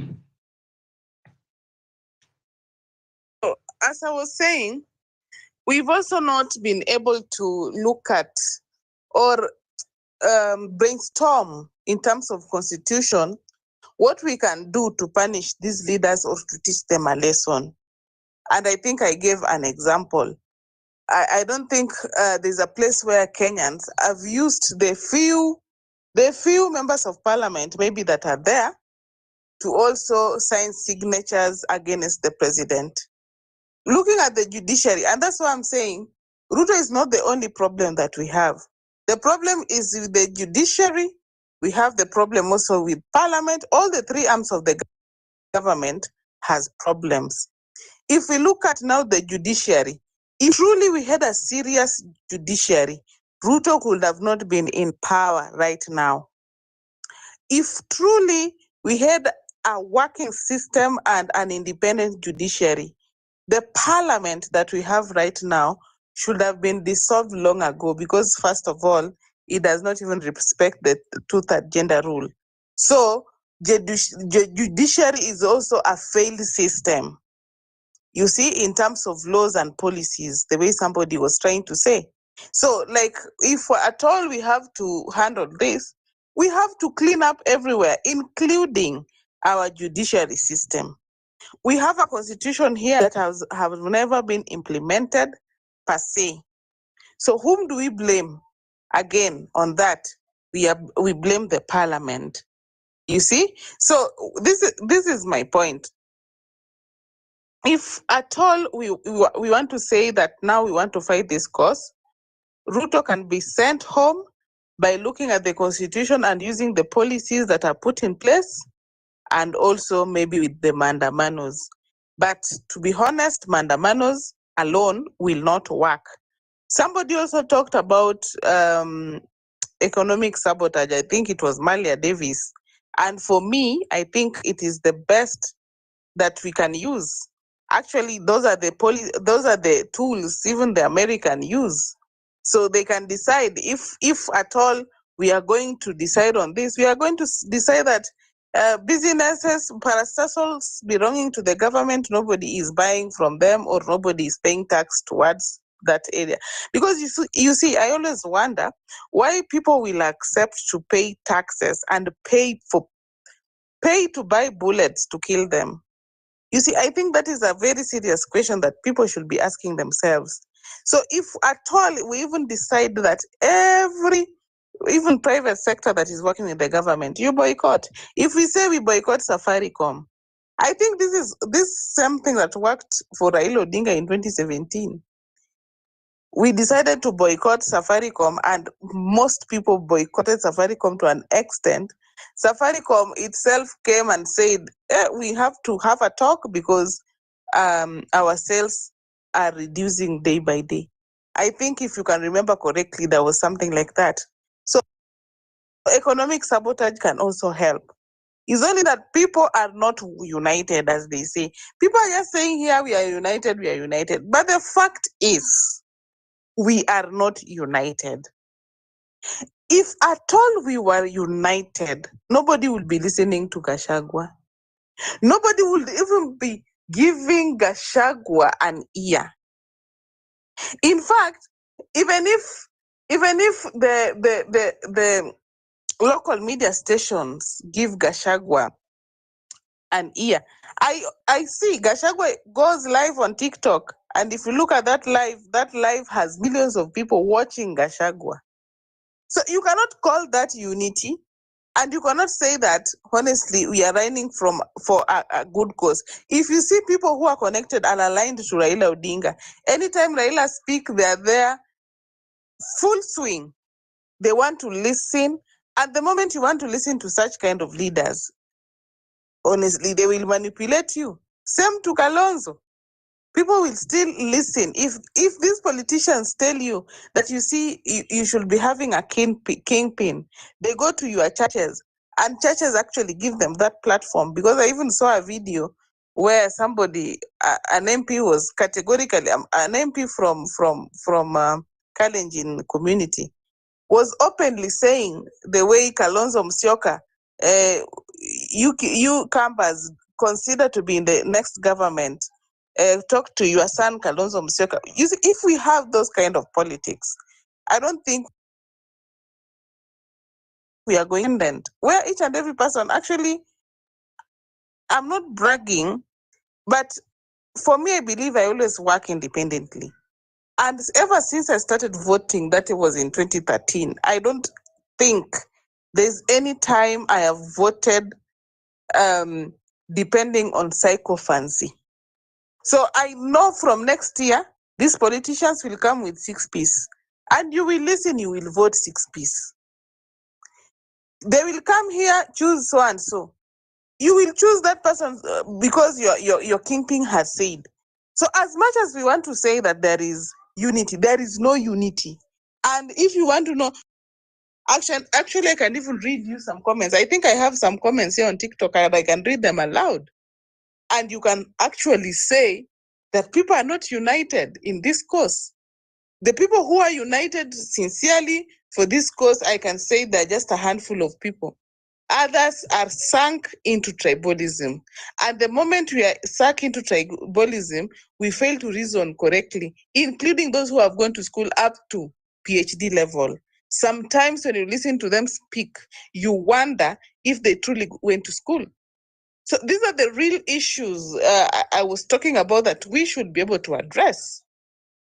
And we should be able to repeat to each and every person so that each and every person can understand that actually this is the main problem that is eating up this country. So I think we've not done enough in terms of exercising our rights and in terms of looking into the Constitution and looking at the clauses that favors us. If at all you are a fan of movies or you are a fan of reading books and you read some of these ancient books when it comes to leadership, if they could not use thorax to remove someone, they will use laws to remove someone from power. These are things that have happened even before. So these are the things that we are not really exercising. I saw a hashtag bye bye Pasaris. Within 2 days, it is lost, and it is lost up to now. So even in terms of people who are saying let's connect, this is someone who can sponsor a bill to restrict people from demonstrating their democratic right. Then you want to depend that court hatakubali. Court haitakubali aje na hiyo court yenyewe iko corrupted. So it is you now to stop this thing from even being read in parliament. And how can you do that? Through your democratic right by calling on such kind of people like Pasaris. And she was so worried about it. She went and paid Hot 96 FM to spit rubbish and to tell us how our women are not using family planning. And that is why there is a population. If you look at Nigeria, there are 200 million people. Kenya have only 50 million Kenyans.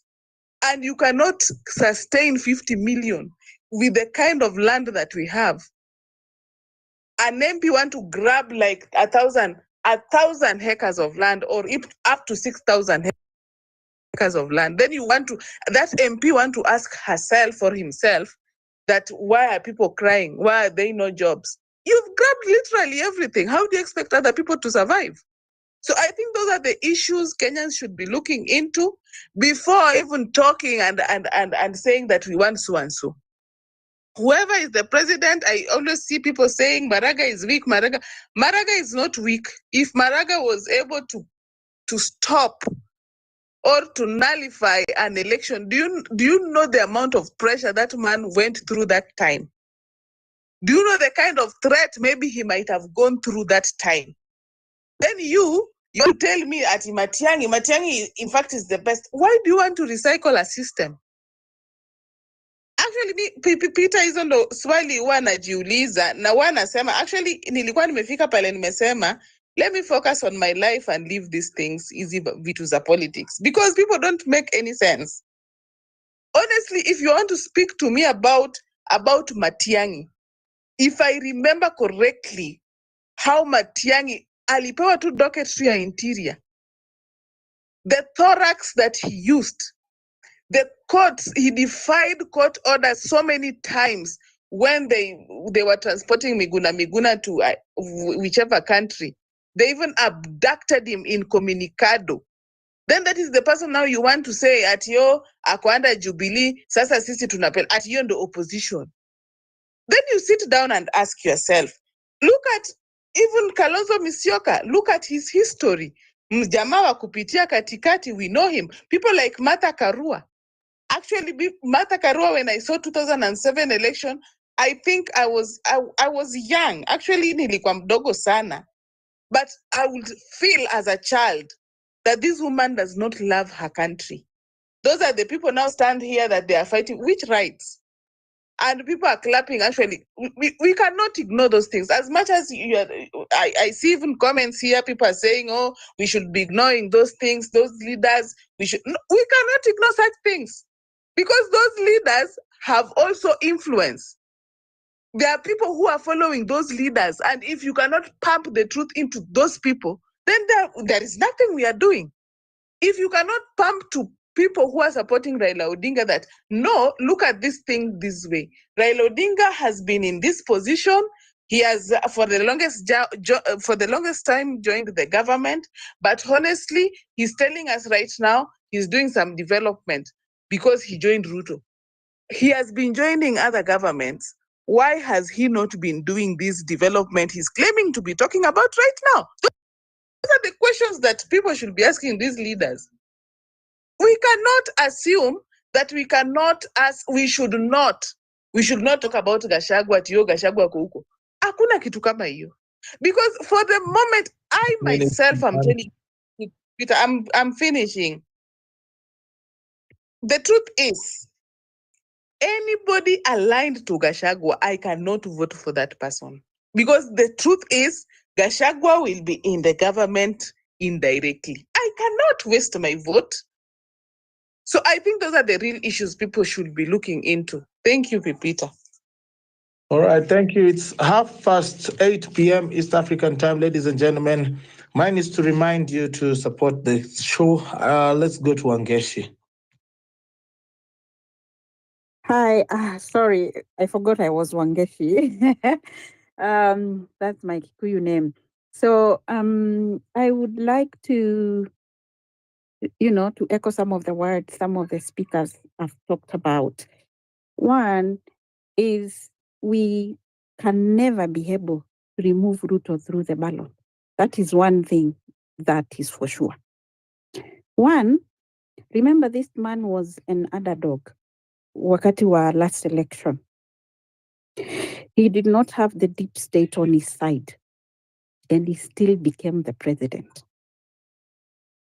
It would be even a shame to him to lose this election when he won an election against all odds.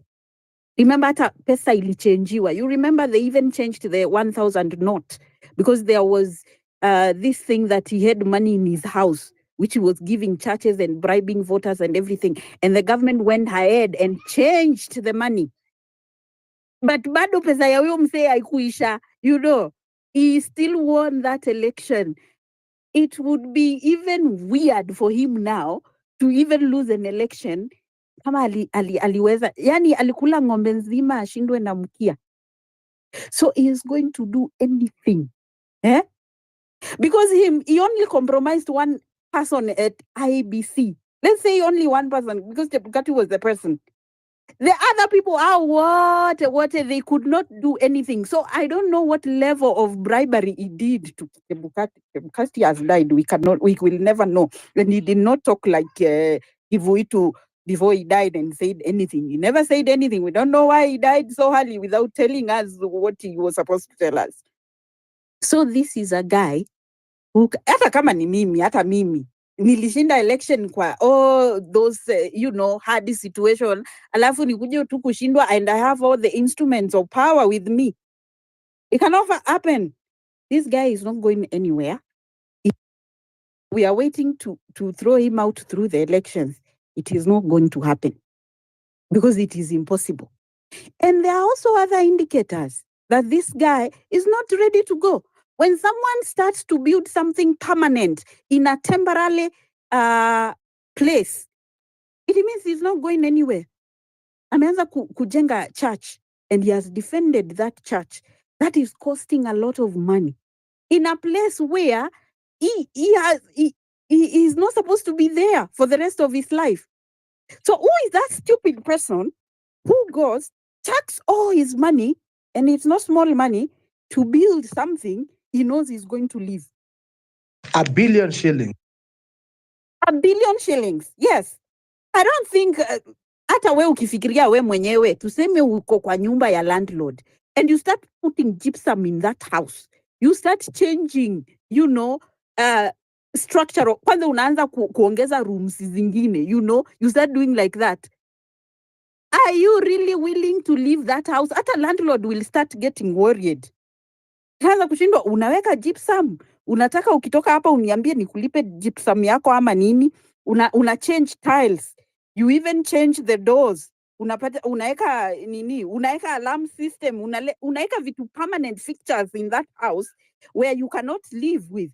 That automatically tells you this person is not willing to leave. That is one thing. Then another thing we need to know, Ruto in his own personality as a person. Ruto has never worked a day in his life in the normal working sector. He's never been in a corporate, apate pressure ya corporate where you need to be accountable and you need to show where money is going and show why the company is not making losses or and profit and all that. The guy has been a politician from university campus.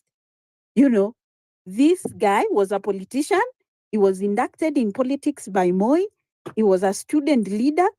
He was a CU leader. And he used that from akitoka university aliingia politics na Jirongo straight away in 92 with a lot of money. So this guy has never been in a place where he's exposed like now. Because a president is like a governor, you have to govern the country. So incompetence, you can only see incompetence when someone is put somewhere open. When he was a politician, maybe a minister or something, he could play politics inside there and then we couldn't see. But some of us, we saw his incompetence long time ago, So we have never supported this man since post-election violence, because this guy, during post-election talks, him and Mother Karua, and someone has talked about the previous politicians here, him and Mother Karua had to be thrown out of Serena because they took very hard stands when the country was bleeding. They took very hard. That is the first time I say that is one of the things Mother Karua did, which I will never forgive her. She has done so good things, but that one, her and Ruto took very hard stands. Ruto supporting Raila and Karua supporting Kibaki. And it was like, if these people continue to stay here, these discussions will not go on. Because for Karua was like, the loser takes it all, the winner takes zero. It was a zero-sum game for both of them. Secondly, we have to know, when we tell Ruto to respect the constitution, he cannot respect a constitution he never voted for. The people who never voted for this constitution, one of them was Ruto. He was agitating against the land reforms and devolution. That guy did not support devolution. He did not support land reforms and many other things in the constitution. Because if you say you don't want the constitution or you are drumming against it, what are you telling us? So when you expect him now to respect the constitution, I think we are just forgetting. The guy is deputy president, is a professor of law. Who should be advising him? Uyo Mukomen is a professor of law. Who should be advising him? They have not. Because why? That guy cannot be advised by anyone. So they have to sing his tune. Whether you are a lawyer or you are a professor of law, you forget, you start behaving like a psychopath. That is what is happening in this country. So Ruto cannot be advised by anyone, not even an expert. He is the expert and he will advise you how to advise him. So this is not a person who will, because he had a whole year from last year. You saw what happened. He had a whole year to change his ways. What did he do? He went and bought Raila, thinking that Mandamano will stop. Now I think he's having a bias remorse, because you cannot get someone ndio akusaidie kustopisha Mandamano but inachacha. You know. So, and because he's too proud, na kona ego size sijui ya nini, he's not going to tone down. Because we've seen, every time we think he's going to tone down and say something just to bring, he just does something to annoy people. Kwanza leo, amesema watu wote, he's like, you shoot people on the legs. Then I'm like, your vice president did not tell you the implication of what you're saying before you went and said it. He has lawyers around him. They did not even see fit to tell the president what you are saying is wrong. Nothing. Then there is the issue of what can we do? Me, I'm saying Kenyans, kama kutoa pasari imetushinda, Ruto kweli tutatoa pasari? Ule mwenye ni low hanging fruit, mwenye tunaweza mtoa tu haraka hivi, hatutaki kumtoa. Kenyans, if we are serious, we should start with pasari. We should start with pasari. Tumalizane na huyo mama kwanza, we communicate something. Because one, tukitoa pasari, hawa watu wengine hawa wenye wanasupporting Ruto wataingiwa na woga, because you don't know the next if it will be you by saying something stupid. But Pasari is there. She was scared. Someone said, yeah, she was really scared. She thought it's gonna happen. Then what happened? Because tulisema after maandamano Tuesday ni kutoa pasari. Leo ni lini? Because we have been asking where. I thought we are doing this thing. Kwani tunaachia huyu mama hiyo ujinga yote yenye alikuwa anafanya. So if we cannot deal with the small rats here, how are we going to deal with this squirrel we have on top? Let me call him a squirrel. So let us be serious, people. Because hata nakumbuka jana, we were on a space. Then we said, please, people, can we just change our pictures? If you support this movement, just change this picture. Hii picha inakaa ya driving school hii. Just change it to communicate something digitally, because not all of us, we can go to the street. And also, you saw the way they are doing. Sasa wanajifungia kama kuku. We cannot go anywhere. And then sasa wanaanza kufuata watu kwa manyumba zao. So like, we can still do digital activism. Put this picture here and comment kwa nini za Kasongo. We comment with this picture. Every time he says something, we put this picture there as a comment. Hivo, akiposti tu kitu, tunajaza hapo na comment ya hiki kisura hiki. But kwa hiyo space, that space was like 4 hours. I think KOT Songo or Afrocentric was the one running it. People refused to put this picture until wakaambiwa, okay, if you are a supporter of Kasongo, we would understand you. Or if you are Afande, we would understand you. But that space had almost 10,000 people. You want to say all those people were police and others were, because the people who put that was like 100 and something people are the ones who changed. So if a small thing like that, ile tu, it doesn't cost you anything. Kuweka hii picha, ya kuonyesha you don't want Kasongo, hauwezi weka. Tutatoaje pasari na tutoe Ruto? Thank you.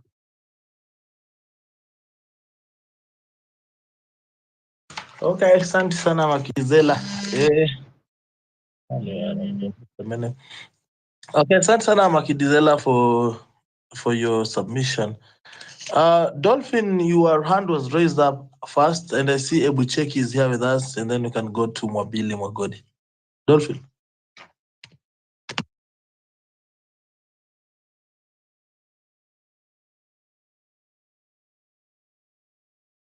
Can you hear me, Dolphin? Hey, pipi, kuna kitu nimekutumia DM nataka Oh, utupe. yeah, nimepata. Just check it. So na uache kudanganya. Aje. So there's a whole institution, that is a whole institution that is being funded by government money. And you can see what they did. You umesoma chenye ina deal nayo. So it advises the government the future plans and the vision for the country.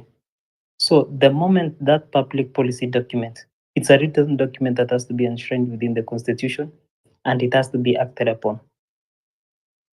So the moment that those policies are changed, that is when we shall have the right direction as a country. Even not hata tukikuchagua leo kuwa presidents na ujui kitu, things will be up and running because you're just a steward.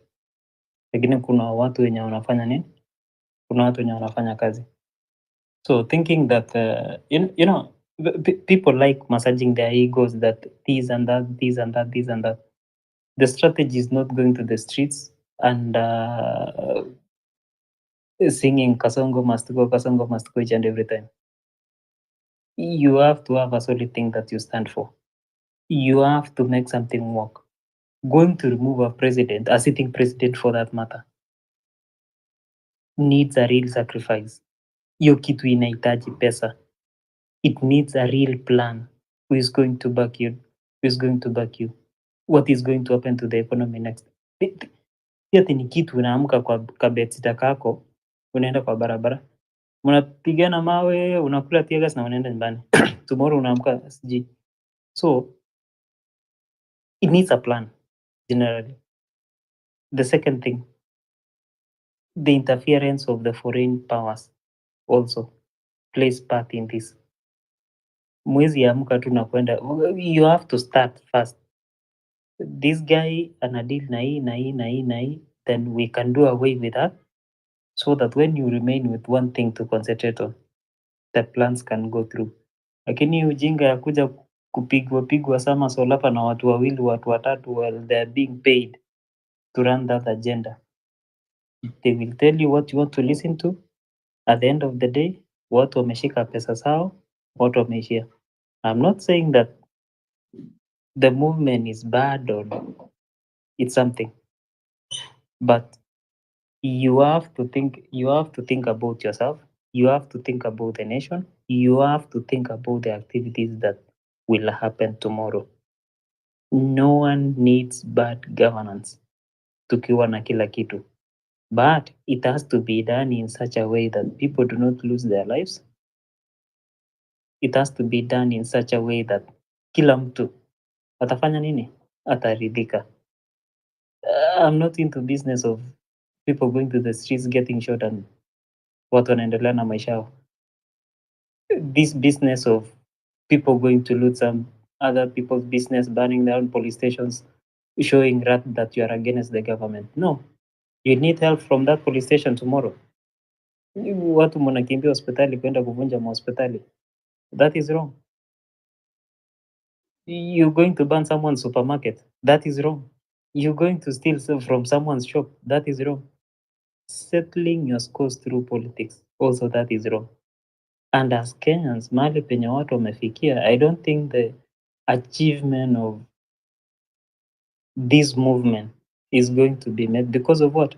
Those kind of things. You know, you are creating a lot of enemies for no reason. But if you guys have to struggle, naona mwabili mwagodi hapa. Wacha endeleza movement mahali penye yake itafikia, ndio sasa the technocrats wataanzia hapo na kuchukua kule mbele, because this is shambolic and chaotic at the same time, and people are massaging their egos and feelings. Hawataki kuambiwa ukweli, because going to remove that guy, si ati utaenda pale na ama pipi. Do you have enough money to fund that kind of a thing? Hata Wakenya wakiambiwa leo changine hawatachanga. Ndio ninachanga 20,000 imeshindwa kujaa, ndugu yangu. Sasa unaniambia nini wewe? Wewe nichokoze tu Dolphin. Naona vile unaendelea kunichokoza. Anyway, we are currently at 7,400 pale hivi kwenye fundraiser yetu ya Home Run is PP maintenance kiti. Sijui kama Dolphin amemaliza, but I would like to hear from Ebu Cheki and also the one and only TL Elder. Dolphin, umeland? Yeah. So, manisikia? Yeah. Sema Ebu Niajeni? Cheki. Poa sana, talk to us. Ongea. Can you hear me? Yes. Hey, mnanisikia? Okay. Tunakusikia. So, nitaanza na the guy that has just spoken, Dolphin. Huyu mtu ako onto hii money funding. Hii inakaa agenda, imekuwa agenda, labda hajui, lakini ako ndani ya agenda. Hao ndio watu wanatuambia ati mtu hawezi shinda bila pesa. Okay, tunaweza crowdsource, but that's a story for another day. Hii movement amesema movement hatuwezi endeleza ati Kasongo must go, but Kasongo must go. Everybody has their way, has a purpose.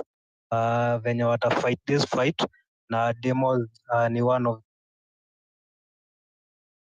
ndo zinafanya hii space tuongee vitu tunaongea.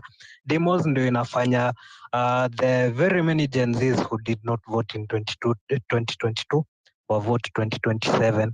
So hatuwezi place ati demos tuseme hazikufanya kazi. Demos tukilala saa hizi demos zitalala pia. Wacha niseme pia amesema ati watu wanaenda kuloot ati to make a statement.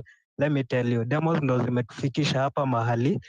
Goons wanahayariwa na hiyo pesa. Unashinda ukisema ati hakuna pesa, ati somebody needs that money. Watu wenye wako na hiyo pesa ndio wana misuse, na ndo wameinfiltrate hii movement. Hiyo looting inaendelea ni juu watu wamemwaga pesa. Kama mnataka kuona pesa ikifanya kazi, ndio hiyo pesa inafanya kazi. Watu wamelipwa. We've seen goons and cops pamoja. So huwezi sema movement ndio inavunja supermarkets. Saa hizi inabidi imekuwa economic standstill. But I'm not saying that demos is the only thing that will work. There's so many things that will work. Okay, let me go and just I don't like dwelling on the past, but nitasema kitu. Kuna mtu hapa amesema Ruto was no underdog. I have a few people listening to me right now. I want to tell you actually Ruto was a bigger dog than Uhuru when Uhuru was president. Ruto had his own movement. Mnakumbuka vitu za sijui tangatanga kieleweke. Ruto actually took over Mount Kenya in 2018. Venye aliamua kuumea pembe, akajifanya Raila ndo his own stand, but he was planning for 2022. So ambia mjue this guy is a strategist. At least ameshindwa kulead. At least all of us are angry with him. At least we can see it. We can see the devil he is. So Ruto was no underdog. Ruto ni manipulation. He's the first political conman. Alafu Raila comes second. I hope we don't get emotional about that. So what else will I talk about? I'll talk about the leaderless movement. Yes, tulianza leaderless. But right now ni time ya kuanza kutafuta. We've had 1 year ya kuwa leaderless. At least tunaona watu wenye wana come up. At least nimesikia maraga here and there. So maybe is the best that we have. So kama unaona mtu anaweza ondoa hii status quo yenye wazazi wetu wameishi nayo, the older generation wameishi nayo, tell somebody that we need a government that works. Tutaenda pia kwa political parties. Kuna mtu amesema we need to go independent all the way. Okay. Naona, but to me that's far-fetched. Okay, see, political parties can also work. It's not only one political party. We can have coalitions, but coalitions of political parties zenye at least tunajua ziko Imagine you're pushing in Central Kenya, you're pushing the same party in Nyanza, Rift Valley, an underdog party, but it's party for the youth and party for a party for change. That's what liberation will be. Lakini tukimes kidogo tupe hawa kanu orphans just that loophole. Hii revolution nawaambia itaturudisha nyuma, tutarudi ground zero. So we be careful. Venye kumekuwa na the same talk at least we should start with the representatives we elect. So representative mwenye unaweka weka representative mwenye hayuko pro that politician mwenye ako on some table. Because when you look at it, many politicians they just want to eat from a table. So hii story ya kingpins, there's nothing like a kingpin. So mtu mwenye ni kingpin kwenu, mwenye mume brainwashiwa kufikiria ni kingpin, that's just a narrative. It's somebody mwenye at least he can feed your elected representative, your corrupt leader bila as in they can enable your corrupt leader. That's why your corrupt leaders are pushing for big wigs, tribal kingpins. We're not about that. So I want all of us to be careful. Do your part. Misioni demos zikiwa na shida, and that's my take. Asante Cheki. Naona TL Elder kwa hapa hivi. Mwabili Mwagodi, how are you doing? And also thank you Stella for getting us to 7,800. Mwabili, right there.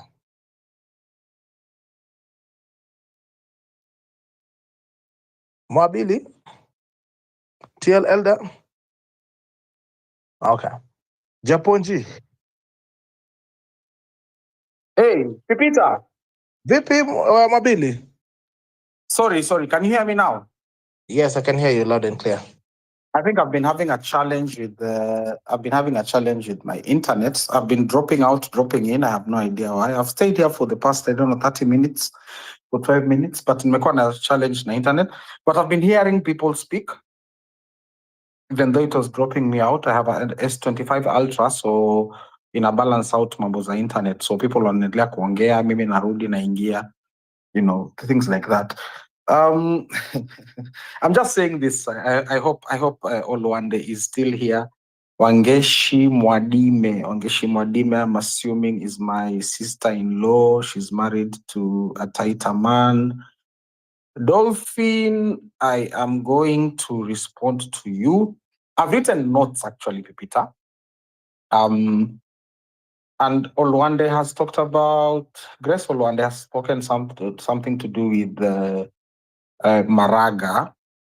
And I want to have a candid conversation with you, Pipita, because unajua mimi nikiingia kwa space yako, I am very honest. I've been honest with you since the one you started Home Run with Pipi. Sawa, ukiwa unaongea na watu 3, 4, 5 for 3, 4, 5 hours, and I used to say that you guys most likely are mentally unwell. But then it's a journey. You've been growing, and you still have a lot of space to grow. And this thing,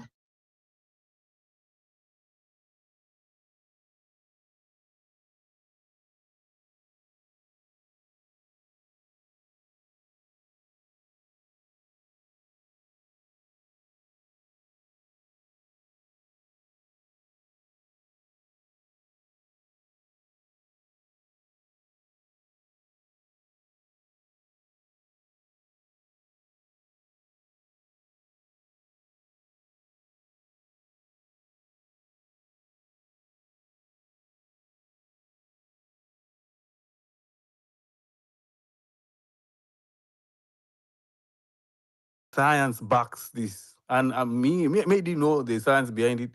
Me, I always knew if I get 10% to engage, washike mic,